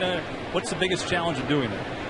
Oh, man, that's a really difficult business, you know. So anytime you transition into something that you're not familiar with, you're going to take some lumps along the way. And, nothing's true for me, but something I enjoy actually a lot, and I've got this little Faith and Family slate. We're starting to release something in October, and then do a baseball movie after that. Finally, a little kids movie, and keep me busy, man. Keep me busy, but nothing like coming back to the ballpark. Of course, you're one of the fan favorites here. You know, You think back, of course, to that World Series and, of course, your shot. I think if that was in the new Yankee Stadium, that's a home run. I don't know what you're that's the way I'm gonna look at that play with Timo Perez. In that case, I'm going to have to make a comeback because that's the most talked about piece of my Mets lore is that was it a home run, wasn't it a home run? And either way, if it wasn't a home run, why wasn't Timo running? That seems to be the question I get more than anything. So, you know what? I guess I wouldn't trade it. I would have loved that ball to go out, but at the same time, the experience that I had here in New York is like nothing I ever had anywhere else. Why? Why was it that good? You know what? From the day I signed here to the day I finished, I said that the fans in New York are intense, but they make you accountable. And that accountability makes you rise to the best of your abilities. How about this shot from Tejada? This one is deep to left, and this one is off the wall. Ruben Tejada going for two. He's got a double to lead it off for the Mets here in the home fifth inning. Your good luck, Todd. Thanks, man. Always good to see you. Let me ask you one more thing as far as, that team. What made it so good? I mean, is it a case where a good, close-knit team, can that make you better? Yeah, you know what? That wasn't the most talented team in the league, and it certainly wasn't, the most picturesque as far as the way we got things done. But we really did have heart. People say that all the time, but we had more come from behind victories that year. Once we got to the sixth inning, if we could get a run or two on those other guys, our bullpen shut things down. And we just, like the saying goes here, we just believed we could win, and it took us to the World Series. Last one is Pelfrey will come up here probably looking to bunt. Can you still pitch? Mets are short a pitcher tonight. I know you did that a couple times. Except they got a good knuckleballer right now. That took my pitch. I don't think I went two in the same rotation. I might have to try my skills out somewhere else. Only play here is a first base. Pelfrey successful sacrifice on the play. And Tejada moves to third. Todd, it's great to catch up with you. Good luck in the future, okay? My pleasure, man, always. Todd Zeal, fellas. Mets have a little rally. Let's go back to you. All right, thanks very much, Kevin. Always good to see Todd around the ballpark. Meanwhile, Ruben Tejada didn't miss his first big league home run by all that much. No, he didn't. That would have been out of most ballparks. Ruben settled for his fourth double.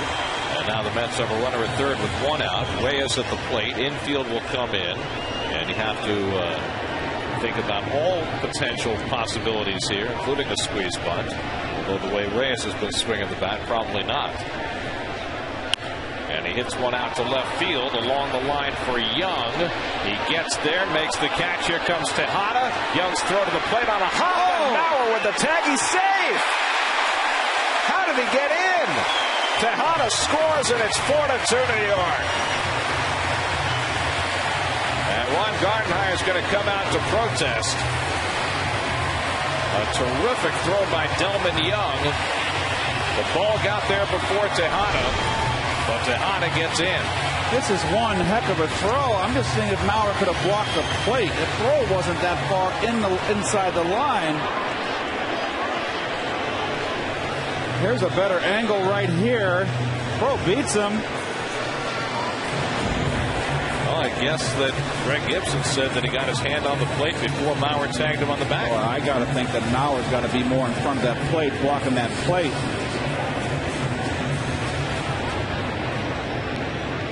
So a sacrifice fly for Reyes after the sacrifice bunt by Pelfrey, and the Mets scratch a run to make it 4-2.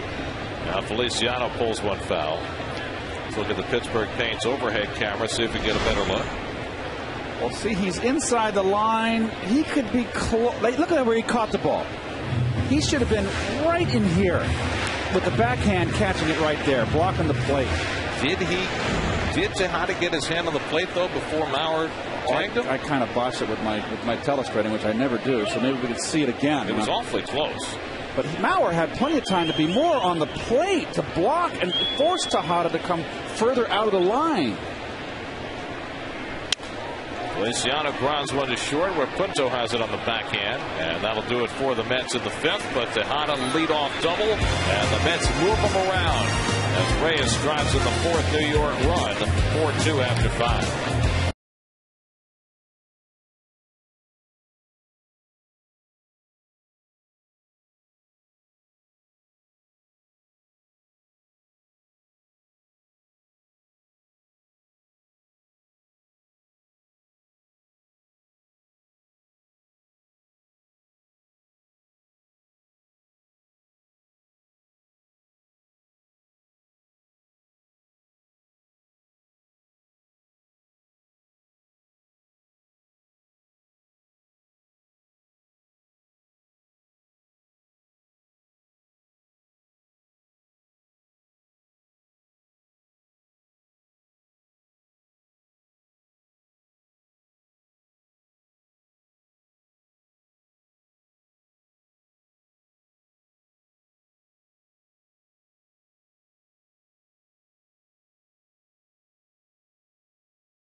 Sixth inning, Mets now leading 4-2, and Joe Mauer will lead off against Mike Pelfrey, who has to go up against the heart of the batting order. Mauer, Morneau, and Kadire in the sixth.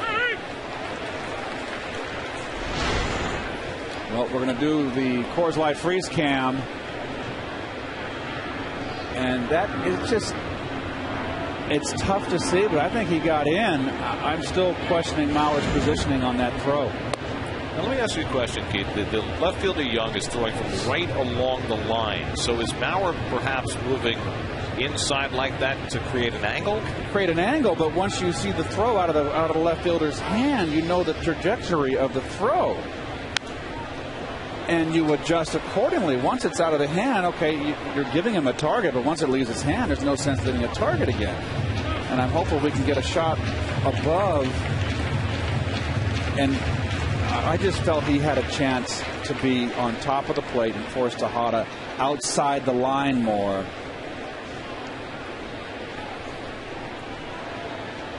One and two to Mauer, who's grounded out and struck out tonight. And Pelfrey comes up and in, 2-2. I mean, here comes the throw. We're going to freeze it on the catch. Look at his positioning. He's catches the freeze. He could look. This ball is not very far from home plate. His foot should have been here and here. In backhand catch, he's got the plate blocked, and forces Tejada either to come in and knock him into the next county, or try to, which he probably couldn't. He's giving up a lot of weight. Or try to slide in outside the line more. Well, especially if you're going to come head first like that, if you're presenting shin guards, it gets pretty dangerous. I think he has him if he blocks the plate. 3-2 to Mauer, leading off the sixth, and he pops one up. Wright and Reyes retreating, and Reyes goes out to get it. One out.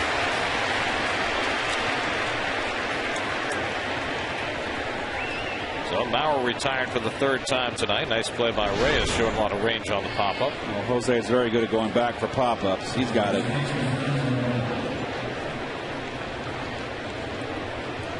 And Jose has got that lilt in his step back. He's got that strength in his legs. You can just see it.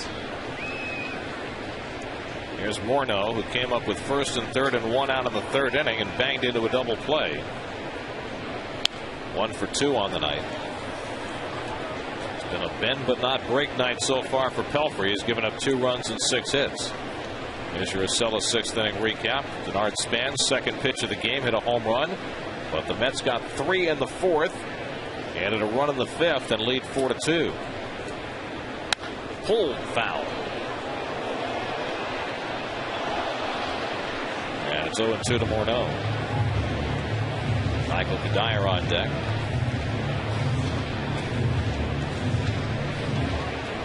Braves have gone in front of the Tigers 2-1 in the bottom of the fourth in Atlanta. Brian McCann with a home run for the Braves. The Phillies are starting to wear it out again. Ever since they got Rollins back, it's a different team. It's just unbelievable, isn't it? And for all of their troubles, the Phillies start the night 2.5 behind the Braves and 2 behind the Mets. How many games has Rollins missed this year? I mean, they brought him back too quick with that first injury to the calf. He re-injured it.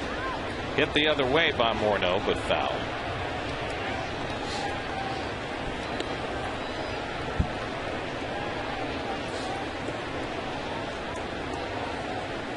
It's going to be some summer. You know, you got these 3 teams all bunched tightly, all competitive. The Mets, the Braves, and the Phillies.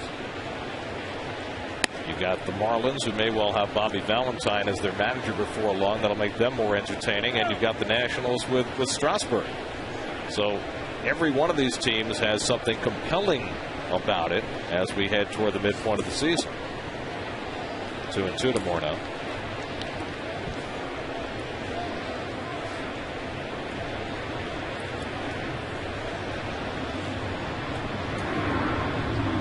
Pelfrey now up over 100 pitches on the night. And he bounces that slider, and it's 3-2. Jimmy Rollins has played in 14 games this season. So, you know, in one respect, for the Phillies to be 6 games over 500 at this point without their catalyst in there is pretty good. Oh, what a beautiful shot. There's a full moon. What might happen? Oh, I have to lock myself in my hotel room. Is that to protect yourself or to protect others from you?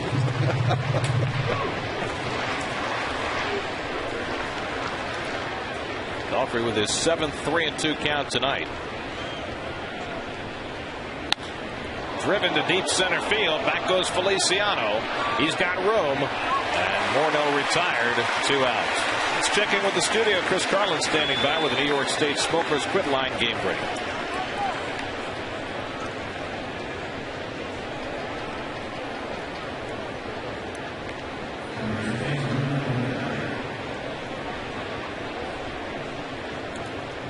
First major league appearance for Andrew Oliver.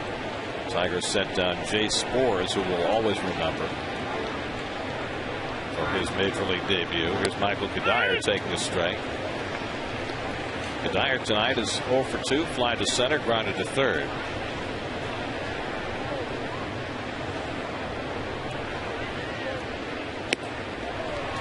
And Pelfrey, sensing that this might be his finale, gets ahead on Kadire 0-2. Jason Kubel on deck. 107 pitches for Pelfrey.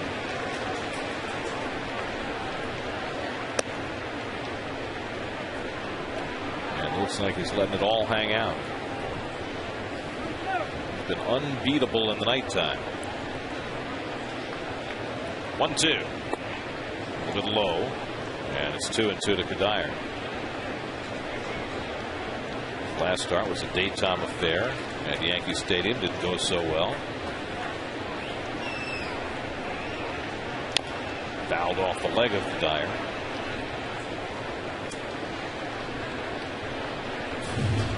Well, Mike Pelfrey making his 15th start of the year and looking for his 10th win. Only 2 pitchers in the league have won more games than Pelfrey. Ubaldo Jimenez, who's 13-1, and Adam Wainwright has got 10 wins.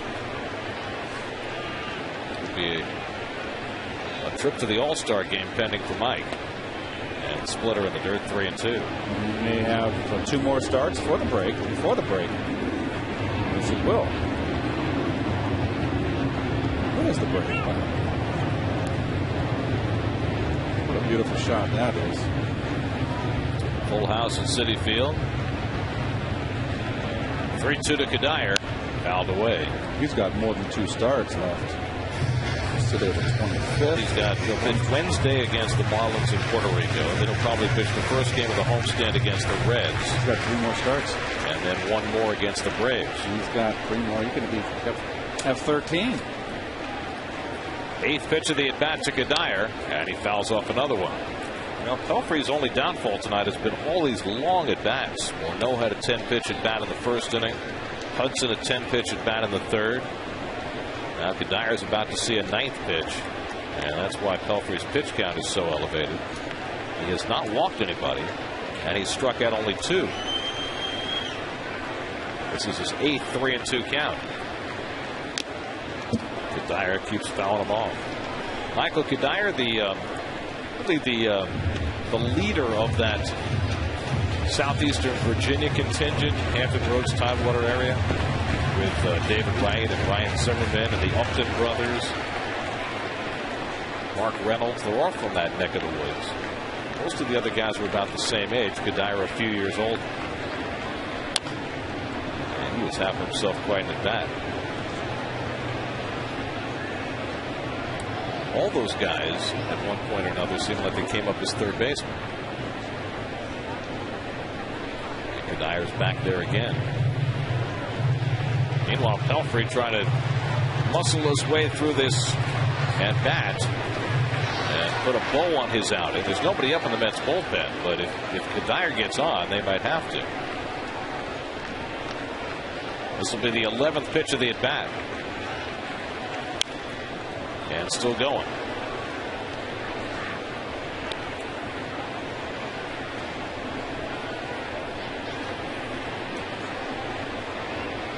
We've always talked about 3-2 counts favoring the hitter. No one on base here, 2-run lead. Mike's just pouring in the fastballs. Pitch number 12. Bouncing ball, and Wright's got it. And the side retired. Well, a strong finish for Mike Pelfrey. He retires the last 6. And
DirecTV. If you call yourself a sports fan, you got to get DirecTV. Well, after 6 innings and 117 pitches, Mike Pelfrey's evening is probably at a close.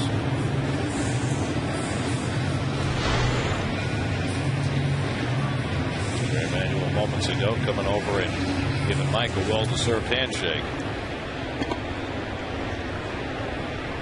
Will need 9 outs out of their bullpen if Pelfrey is to get his 10th win of the year.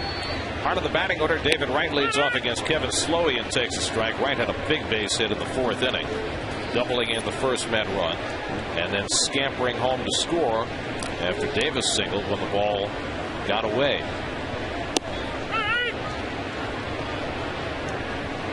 Strange night for Pelfrey. Normally, if you have no walks and 2 strikeouts, you figure you have a low pitch count. But the Twins fouled off so many pitches. And Mike had 8 3-2 counts. David hits one well toward the right field corner, back near the wall. It's out of here! David Wright with an opposite field home run, his 13th of the year. And it's 5-2 New York. And David now has more home runs this year than all of last year. He has 59 runs batted in, just 13 shy of his season total from last year. Well, all about the more level swing.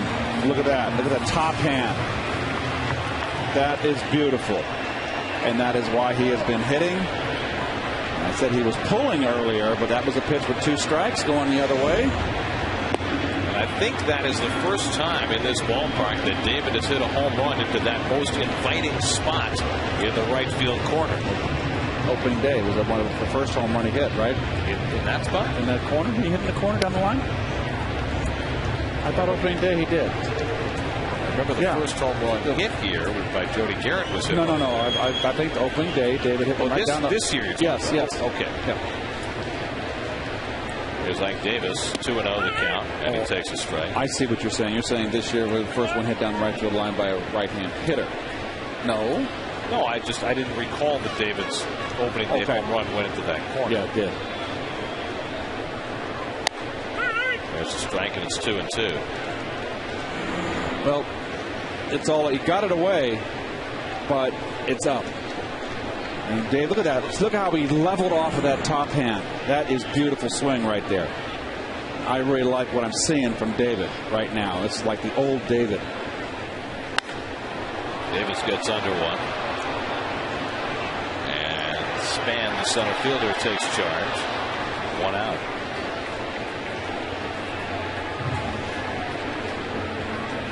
For every home run hit by David Wright at Citi Field this season, Stuart Rohr and Kinray's Home Runs for Charity program will donate $5,000 to the David Wright Foundation. Kinray has donated $15,000 so far in 2010.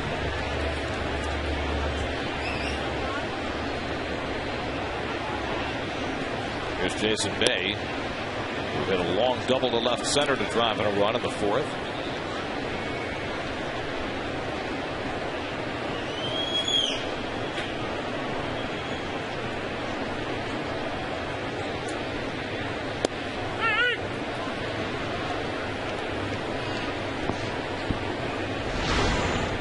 Watch his top hand. Watch him level off after contact. Now he just really, his shoulders level. Really focused on getting on top. That's a beautiful swing. Over the last 8 games before tonight, the Mets had hit only 3 home runs, and all 3 had been hit by Jose Reyes. Wright breaks that streak. 2-2 to Bay. Watch David on the swing. Now watch the shoulders level off. They're a little angled right. We'll see that. He just really got that top hand and leveled that back shoulder off. And that the bat follows the same plane as your shoulders. And that was a line drive home run. I like what I'm seeing. I think David's ready to get back into his old self. He stays there disciplined. He's already having a great year. He's going to have a super second half. He's going to double on a home run tonight. He now has 36 extra base hits less than halfway through the season. 3-2 to Bay. A high fly ball deep center field. Span going back to the warning track at the wall to make the catch. Well, this ballpark is unforgiving. Well, it's 408. The two balls that Bay has hit tonight could have been 2 home runs in a different park. Instead, it's a double and a fly ball. 2 out of the inning. Got to get down that right field line. That'll get him going. Stay away from the gaps, huh? Bobby Parnell up in the Mets bullpen looked very impressive last night. Will come on in relief of Pelfrey, who now has a 3-run lead thanks to Wright's home run. Here's Josh Thole, 2 fly balls to left in his first 2 big league at bats of the season. Thole last year in 17 games with the Mets at .321. Then in 48 games at Buffalo this year, got off to a slow start, then perked up to .267 in a rough April. But has been well over 300 ever since. It's that tendency to choke up on the bat. Try and hit the ball the other way.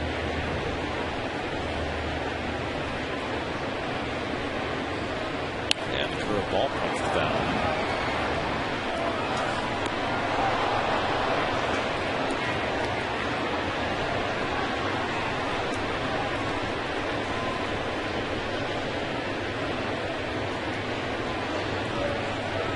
The way this team's been playing, Gary, hustling and doing the little things, and this makes me want to get back in uniform. When you see snazzy play day in, day out, and this club has been doing that, Mets, it makes me want to get out there and join them. It does, but I can't. Not as a player. It would be embarrassing if I went out there right now. Would you like to coach? No. I want to play. Thole pops it up, and Punto takes care of it to end the inning. But David Wright extends the Mets' lead. His 13th home run of the season.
Kansas City Field as the series with the Minnesota Twins continues tomorrow afternoon at 1:10 p.m. Get the best seats direct from the Mets at Mets.com or call 718-507-TIXX.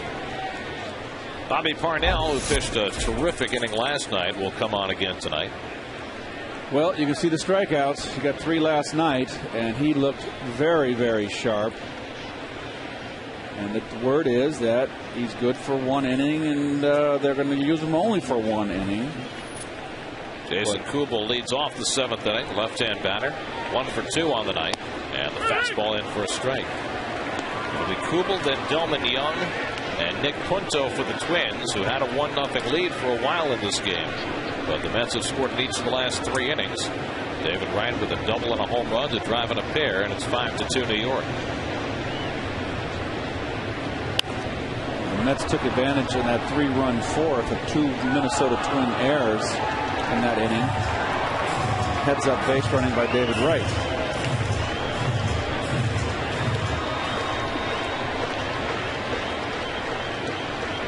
Bobby Parnell making his 3rd outing since being called up from Buffalo.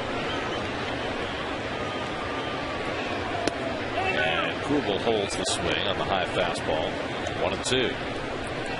How about this? In St. Petersburg tonight, Edwin Jackson of the Arizona Diamondbacks has a no-hitter going through 6 against Tampa Bay.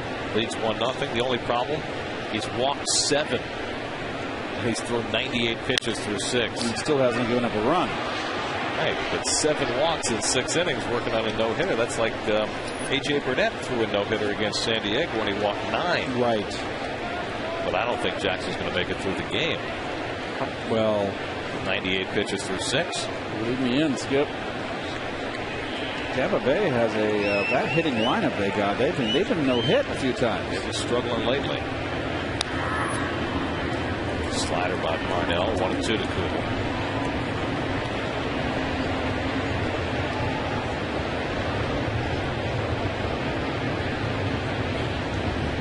Kubel, normally the DH for the Twins, getting a chance to play in the field in the National League ballpark. Goldie sets up away, and it's hit away, and Reyes with a beautiful diving stop, and he got him. Oh man, what a play by Jose Reyes.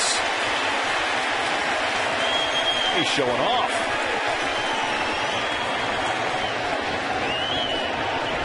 Well, this is a bullet.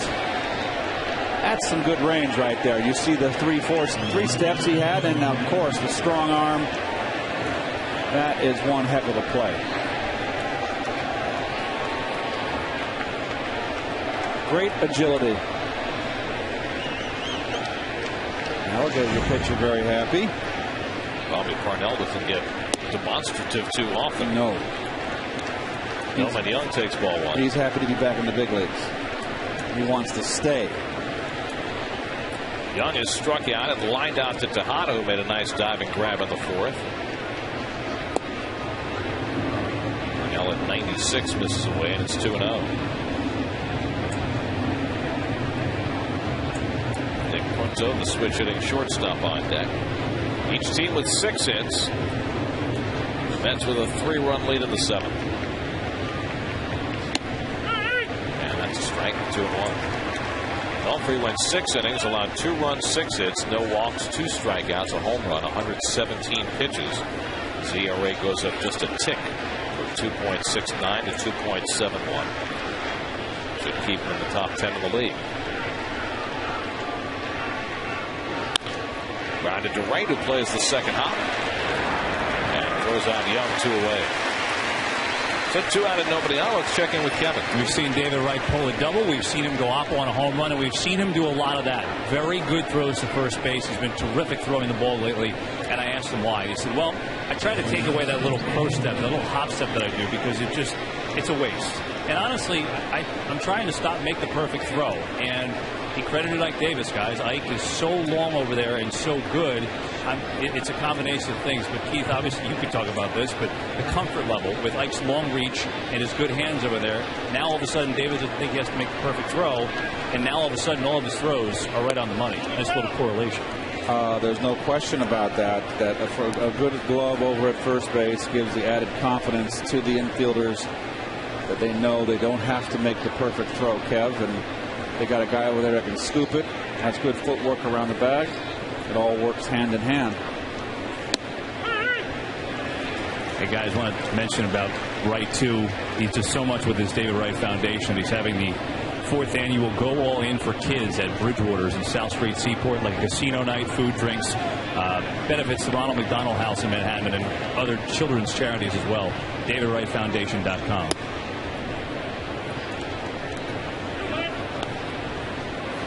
Two and one to Nick Punto. If Punto gets aboard, Jim Thome has come out on deck to pinch hit for Kevin Slowey. So Ron Gardenhire unveiling his big bat on deck, and Punto keeps it going. 2-2 to Punto. That event, the David Wright Foundation, coming up July the 29th. Jesse Crain is up in the bullpen for the Twins.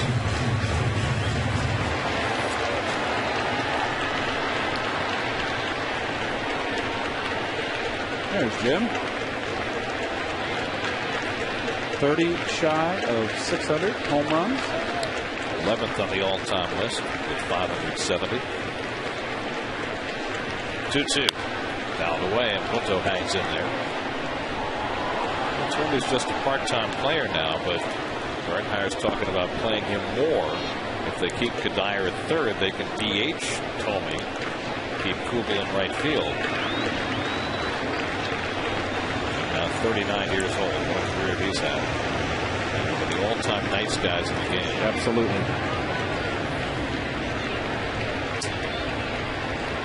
2-2 to Punto. And he goes around strike 3. Bobby Parnell blows away Nick Punto. Another 1-2-3 inning for Parnell. 5-2 New York.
We're at Linden Park here in Queens. The partnership for the parks, painting fences and bleachers. Omar Minaya, Chris Carter were on hand. Alex Cora as well. As the Mets continue to help all around the New York metropolitan area. Changes for the Twins as we go to the bottom of the 7th. Matt Tolbert takes over at shortstop. He'll bat 9th. And on to pitch for the Twins, with his numbers brought to you by Harris, is the veteran right-hander Jesse Crain. Well, 30th appearance. You can see tough on right-handers. Giving up more hits than innings pitched. The walks are good. Born in Canada, raised in the beautiful city of Boulder, Colorado. Jeff Francoeur leads off in the bottom of the 7th, and he drives one to center field, but Denard Span is right there waiting for it. And one pitch, and Francoeur retired to start the bottom of the 7th.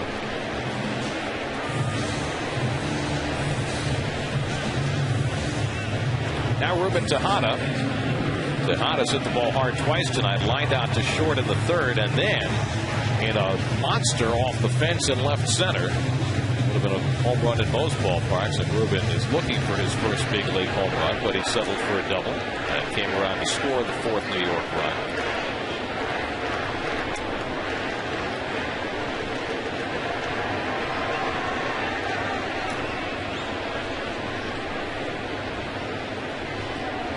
Not only has Tejada excelled at the plate tonight, he also is part of our Home Depot doing more on defense. Well, there's a nice rob right there. Nice play in that line drive. Full extension, laying out. His glove is not a problem, that's for sure. So far, the bat hasn't been either. He now has a 9-game hitting streak going. Behind Hero in 2. Chris Carter's come out on deck to bat for Bobby Parnell. Did another fine job tonight, with Pedro Feliciano getting set to pitch the 8th inning.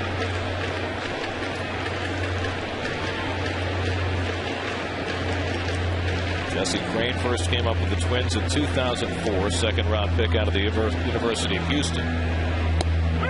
In there for a call, strike 3, so Tejada down looking for the second out. Let's check out our AT&T trivia question for tonight. Who was the last player before Joe Bauer last year to lead the American League in average, on base, and slugging in the same season? The slightest idea, do you? Poppy? Sorry? Poppy? No. No, he wouldn't lead. Yeah, no. He wouldn't lead batting now. No. It's a tough one. Brett? Here's Chris Carter. Had 3 at-bats last night coming off the bench. Contributed an RBI single as the Mets tried to come back against the Tigers.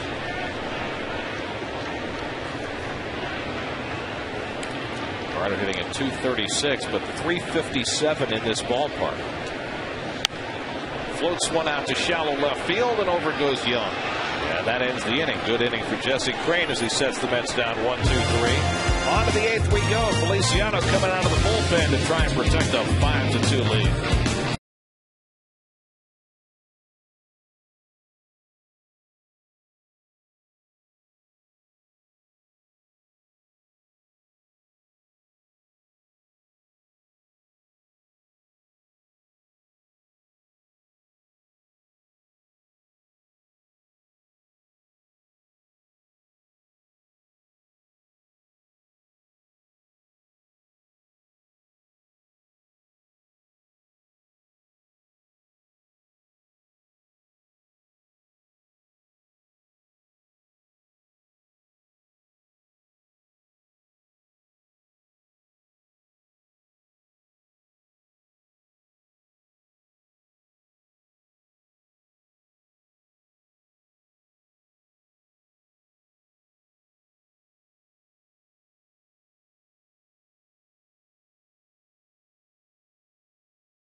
Find your nearest dealer on ChevyOffers.com or call 877-64-CHEVY. And by State Farm. Today's State Farm agent of the day is Gil Walton of the Bronx.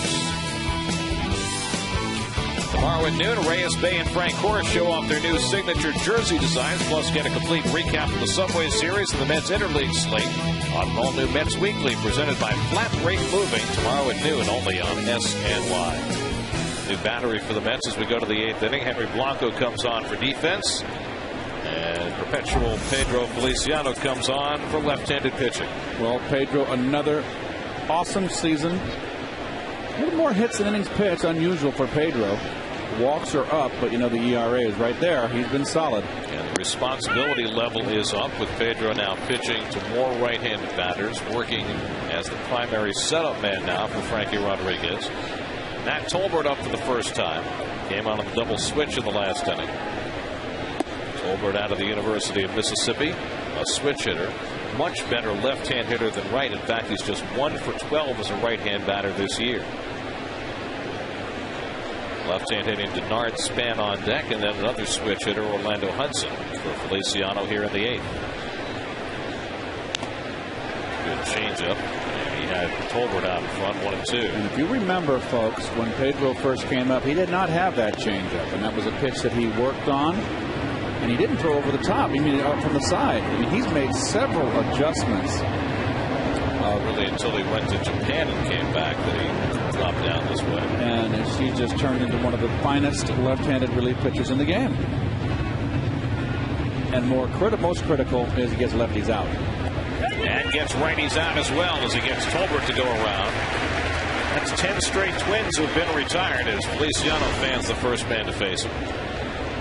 Another change up, down. Completely has Tolbert out in front. Just a real quick motion home. The old Laredo. The whip.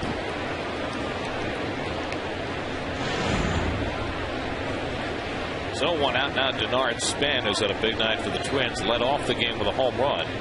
Singled and stole a base in the 3rd, drove in a run with a ground out in the 5th. So he has both runs batted in for the Twins tonight as Feliciano moves him back 1-0. I must, folks, there's so many left-handers in the game today that can get right-handers out but can't get a lefty out. So it's general managers always look for that left-hander. What do you want a left-hander for? You want him to get a lefty out. Pedro's one of them. He always had that slider, and that was his stock in trade to get the lefties out. But it just seems like his weaponry has increased so much. He's thrown inside more to lefties too than he has in the past. Before he used to live on that outside corner. Now he throws in to keep him honest. Fastball for a strike, 2-1.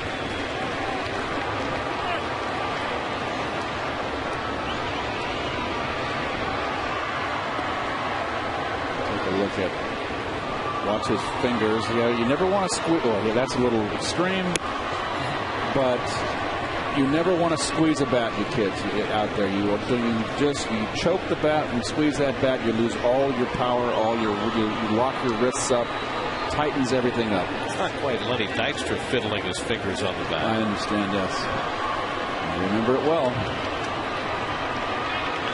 Lenny did that with both hands, didn't he? Yes, I used to do it too. We had a pitcher out there that was taking a long time from the stretch.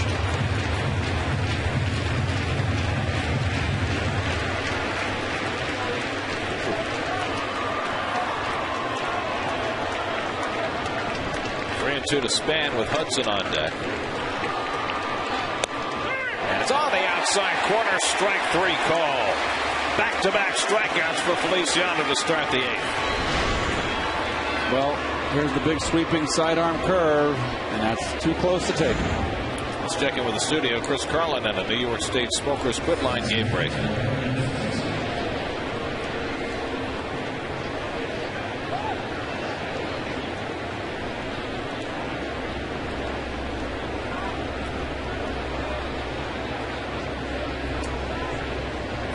I don't think I've ever seen anything like that. He had his head over the fence when he made that catch. Oh, I forget we've got the new monitor up here. You can actually watch what's on TV. Watch the feed. And folks, whenever they go to studio, we never see the studio. We do now. We do now. We got a new monitor up here that we see the live feed. Hudson with the comebacker. Feliciano with a dominant inning. 2 strikeouts and a 1-3. Middle of the 8th. Top of the order coming up. 5-2 Mets.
Amazing theme parks, non-stop nightlife, and a 3-night stay on site at the exciting Hard Rock Hotel. All you have to do is go to sny.tv/Toyota and enter the Toyota Fan Flyaway Sweepstakes today. That's all we have to do? That's all.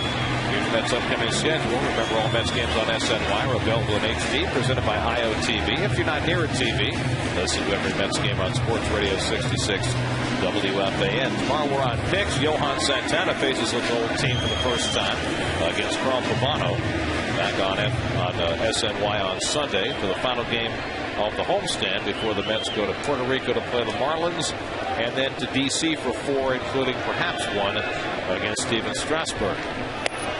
Jose Reyes takes a strike from Jesse Crain as we start the 8th.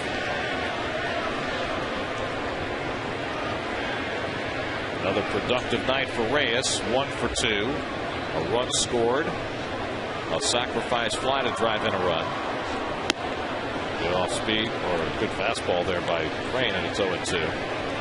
Meanwhile, down in St. Pete, Edwin Jackson has a no-hitter through 7 innings for the Arizona Diamondbacks, but he has thrown 117 pitches through 7 innings because of 7 walks. And as the Diamondbacks bat at the top of the 8th, they have their bullpen warming up. Pulled toward the hole and a base hit for Reyes. Another 2-hit game for Jose Reyes.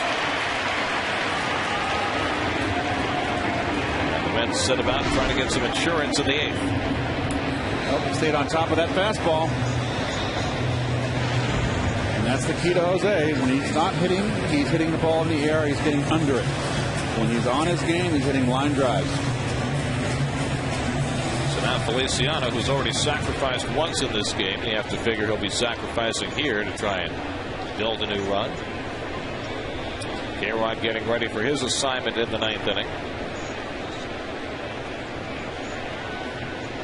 And Feliciano lays off. It's a letter high strike.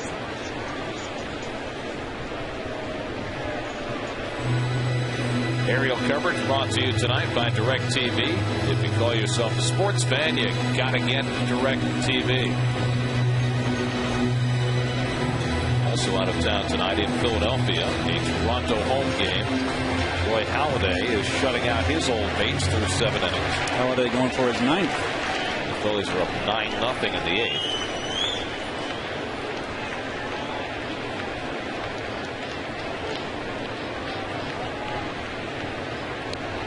Reyes almost got himself picked off. That was close.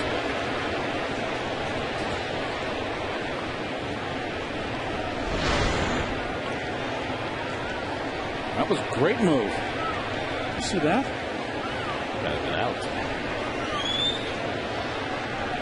Blue boys probably just got in. Yes, did.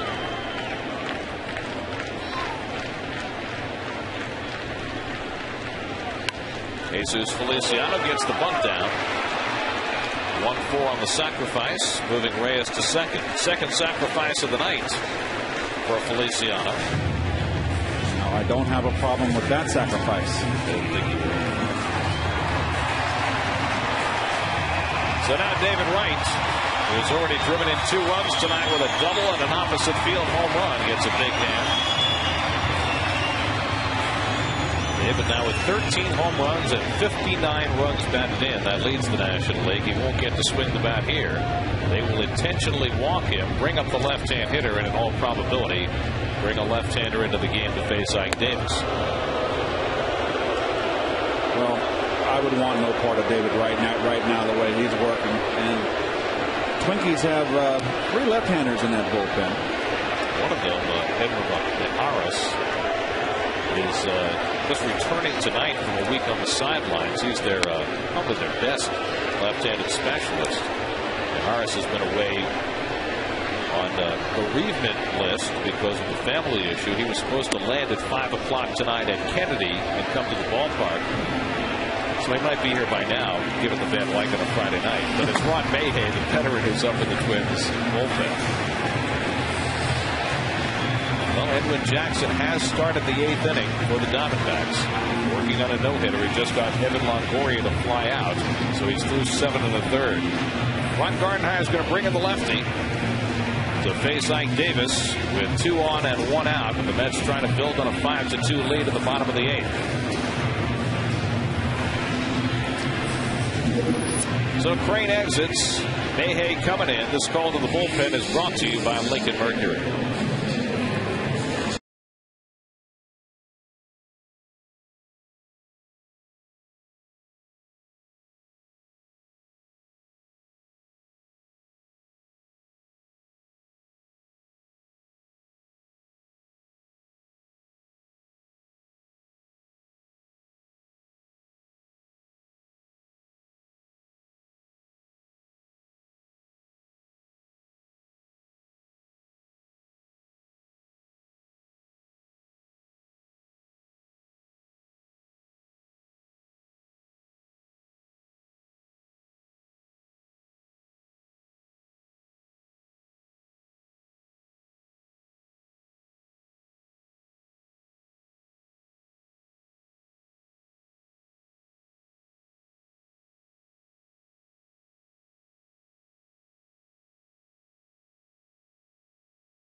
Base is slugging in the same season. You said Brett.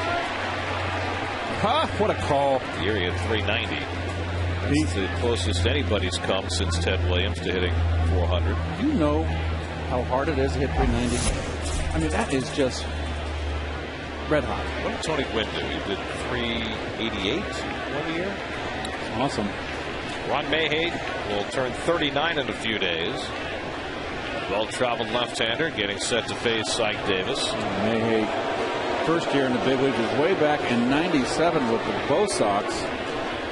Oakland, Florida, Cubs, Texas, Atlanta, Kansas City, now Minnesota. He's been everywhere. That's a lot of apartment houses. A lot of time on the bench, too. You're right. Davis tonight 1 for 3, singled and scored in the fourth. Reyes dancing off second, drawing Mayhay's attention. A lot of speed out there with Reyes and Ray. Perhaps thinking about a double steal. Jason Bay on deck. This is undoubtedly a one-batter assignment for Mayhay.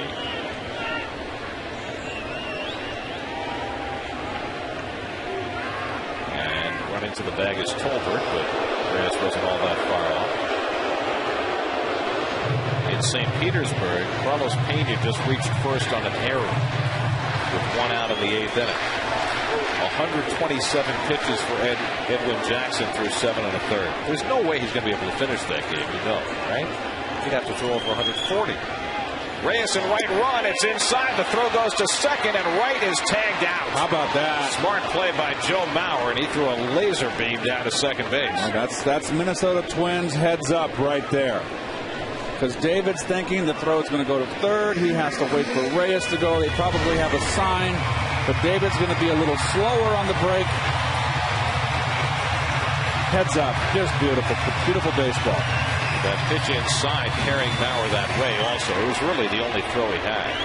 And it's the second out of the inning. No stolen base for Reyes. He's on third with 2 out. And Davis lays off. 2-0. It's the 6th time Wright has been caught this year. He has 12 steals. Wynn hit 394 in the strike year of '94. It was Watt Carew at 388. Yes. And the strike year shortened the season by how long? They played 112 games. So you can't, that's a tough year. 2-1 to Ike. And he grounds one right at Orlando Hudson. And so, thanks to the caught stealing, the Twins and Mayhew get through the inning. Now we go to the ninth. Save chance for Frankie Rodriguez with the Mets up 5-2.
In town.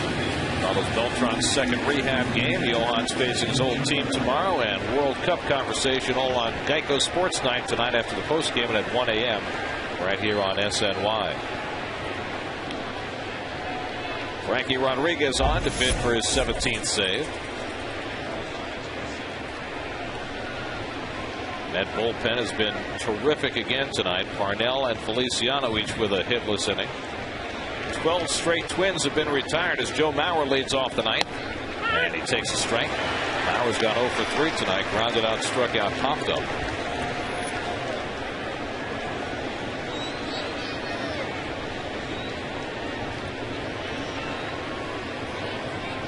K-Rod trying to save it for Mike Pelfrey, who went the first 6.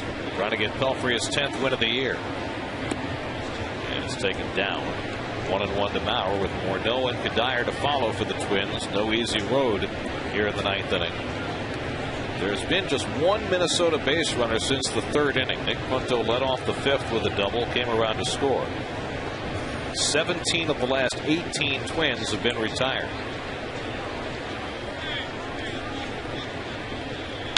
Ground ball, easy play for Tejada. 1 out of the ninth. Check in with Chris Carlin and Bobby Ojeda. See what's coming up tonight on Lincoln Mercury post-game live.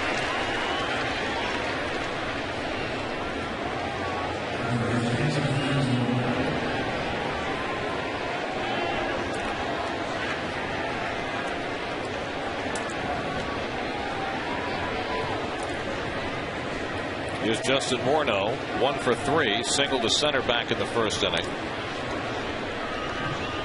Folks, Gary says they're not going to bring out Edwin Jackson for the 9th inning with all those pitches. I say they are. 134 pitches through 8 innings for Edwin Jackson. He's a very valuable young pitcher. They're going to run him out there. You think? Yep. We'll wait and see. I mean, it's been a bad year for Arizona. You can give him an extra day's rest. They Jay Hinch, the manager, has a very tough call to make. It's a tough call, particularly in today's game.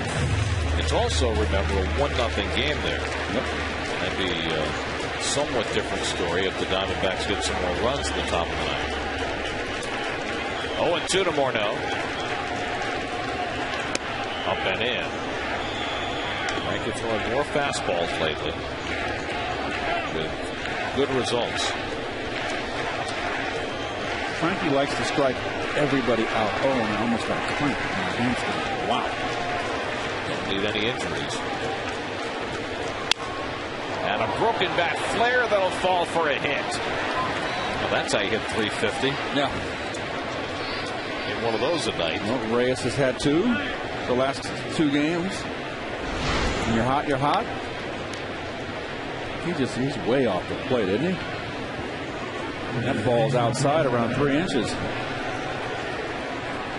Now 13 straight Twins have been retired before that broken bat single by Morneau, and now the Twins need one more base runner to get the tying run to the plate.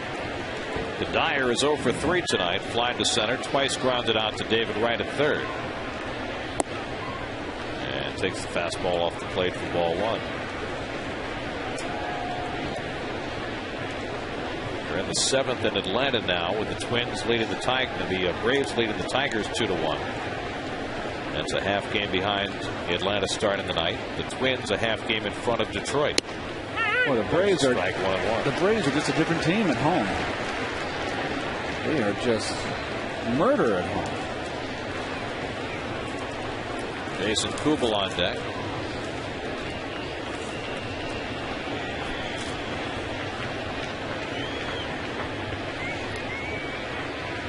Now the 1-1. And Dyer takes a strike. 1-2.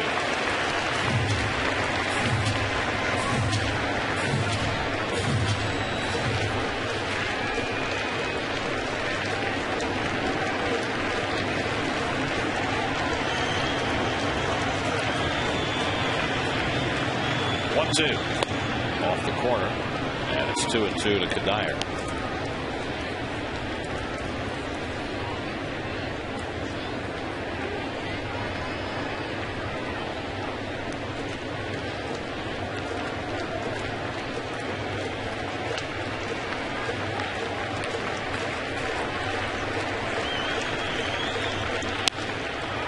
The other way foul.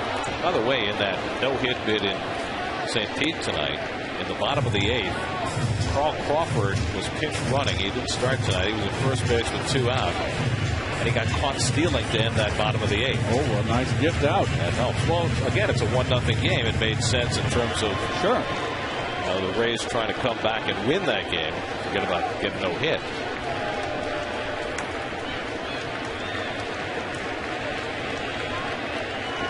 2-2 to Kadire. And again, he pokes one foul.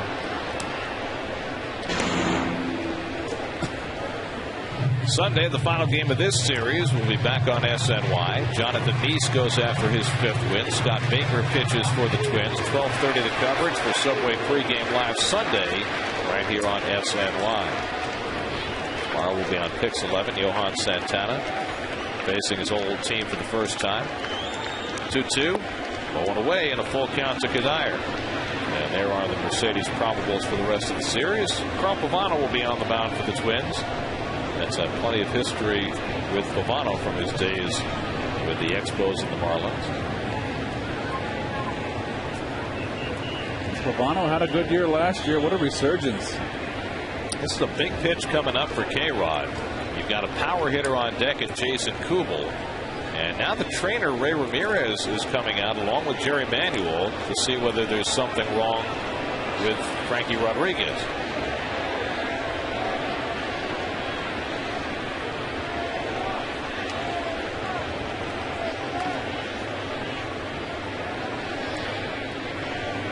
We have not had any hint of any injury issue with K-Rod proceeding tonight. He doesn't want to take a practice throw, so it's okay. Looks like. Well, they'll make him take one now.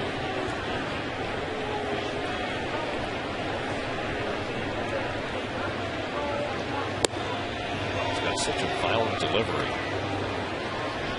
he convinces all concerned that he's okay to continue. Let's take a look at his last pitch, see if we can see anything.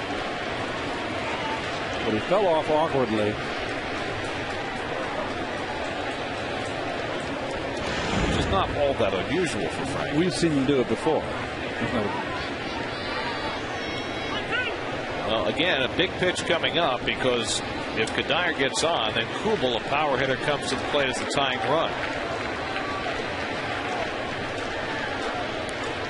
Here's the 3-2.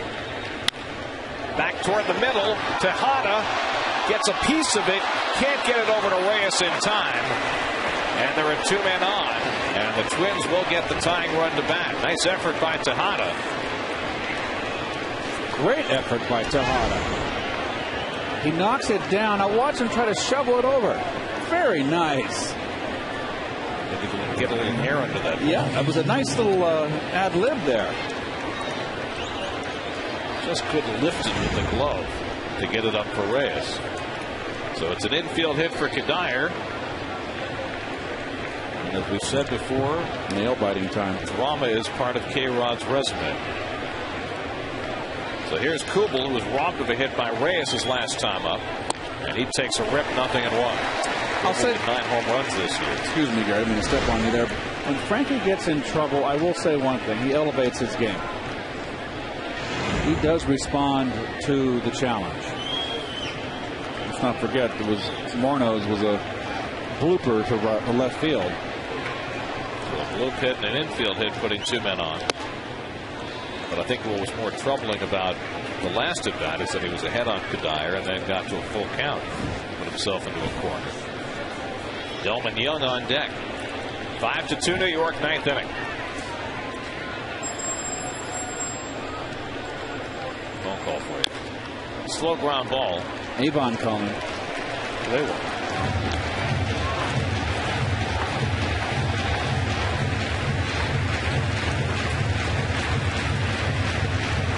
Rubel's had 1 career at bat against K-Rod, 0 for 1. Big, strong left-hand hitter.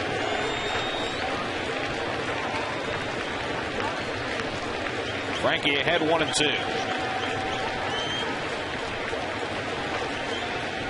In the dirt, and Blanco knocks it down. Remember, Henry was brought into the game for defense in the last inning. When he's sitting in the front row, you can always use a little extra protection. That is, those 2 kids are very conservative.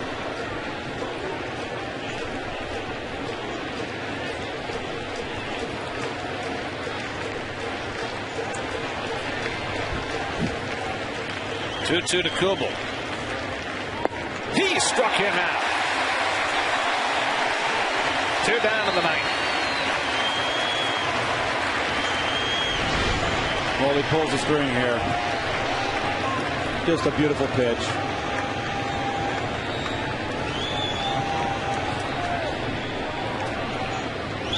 So now 2 out and 2 on, and Delman Young the batter. Young is 0 for 3.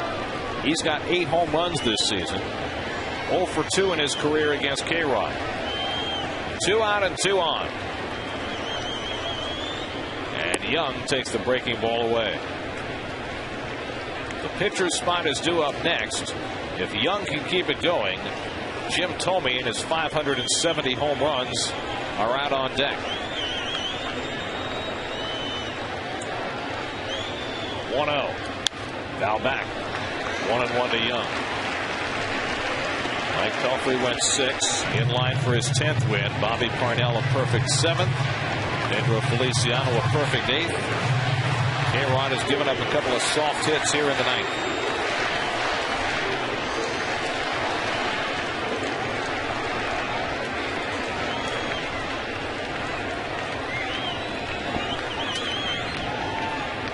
Oh, good pitch, knee high outside corner. And now the Twins are down to their final strike. He's got so many weapons. They get him to look for that changeup, and he sneaks the fastball right by him.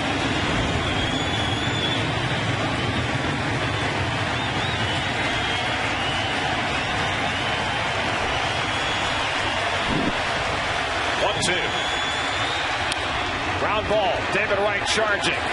Throwing on the run. in time, and the ball game is over. Frankie Rodriguez saves it for Mike Pelfrey, who has his 10th victory of the season. A big night for David Wright with a double and a home run. And the Mets take the opener of the series from the Twins, 5-2. Well, Mike Pelfrey, his 10th win of the year. A bit of a struggle. They really fought off a lot of pitches. Had his pitch count up. 6 innings, 2 runs. Gets his 10th victory. Reyes remains hot with 2 more hits, a stolen base, RBI, a run scored. Wright remains hot, double, solo home run, 2 runs scored. These have been the 2 guys that have been given the offensive lift to this ball club during this hot streak they're in right now.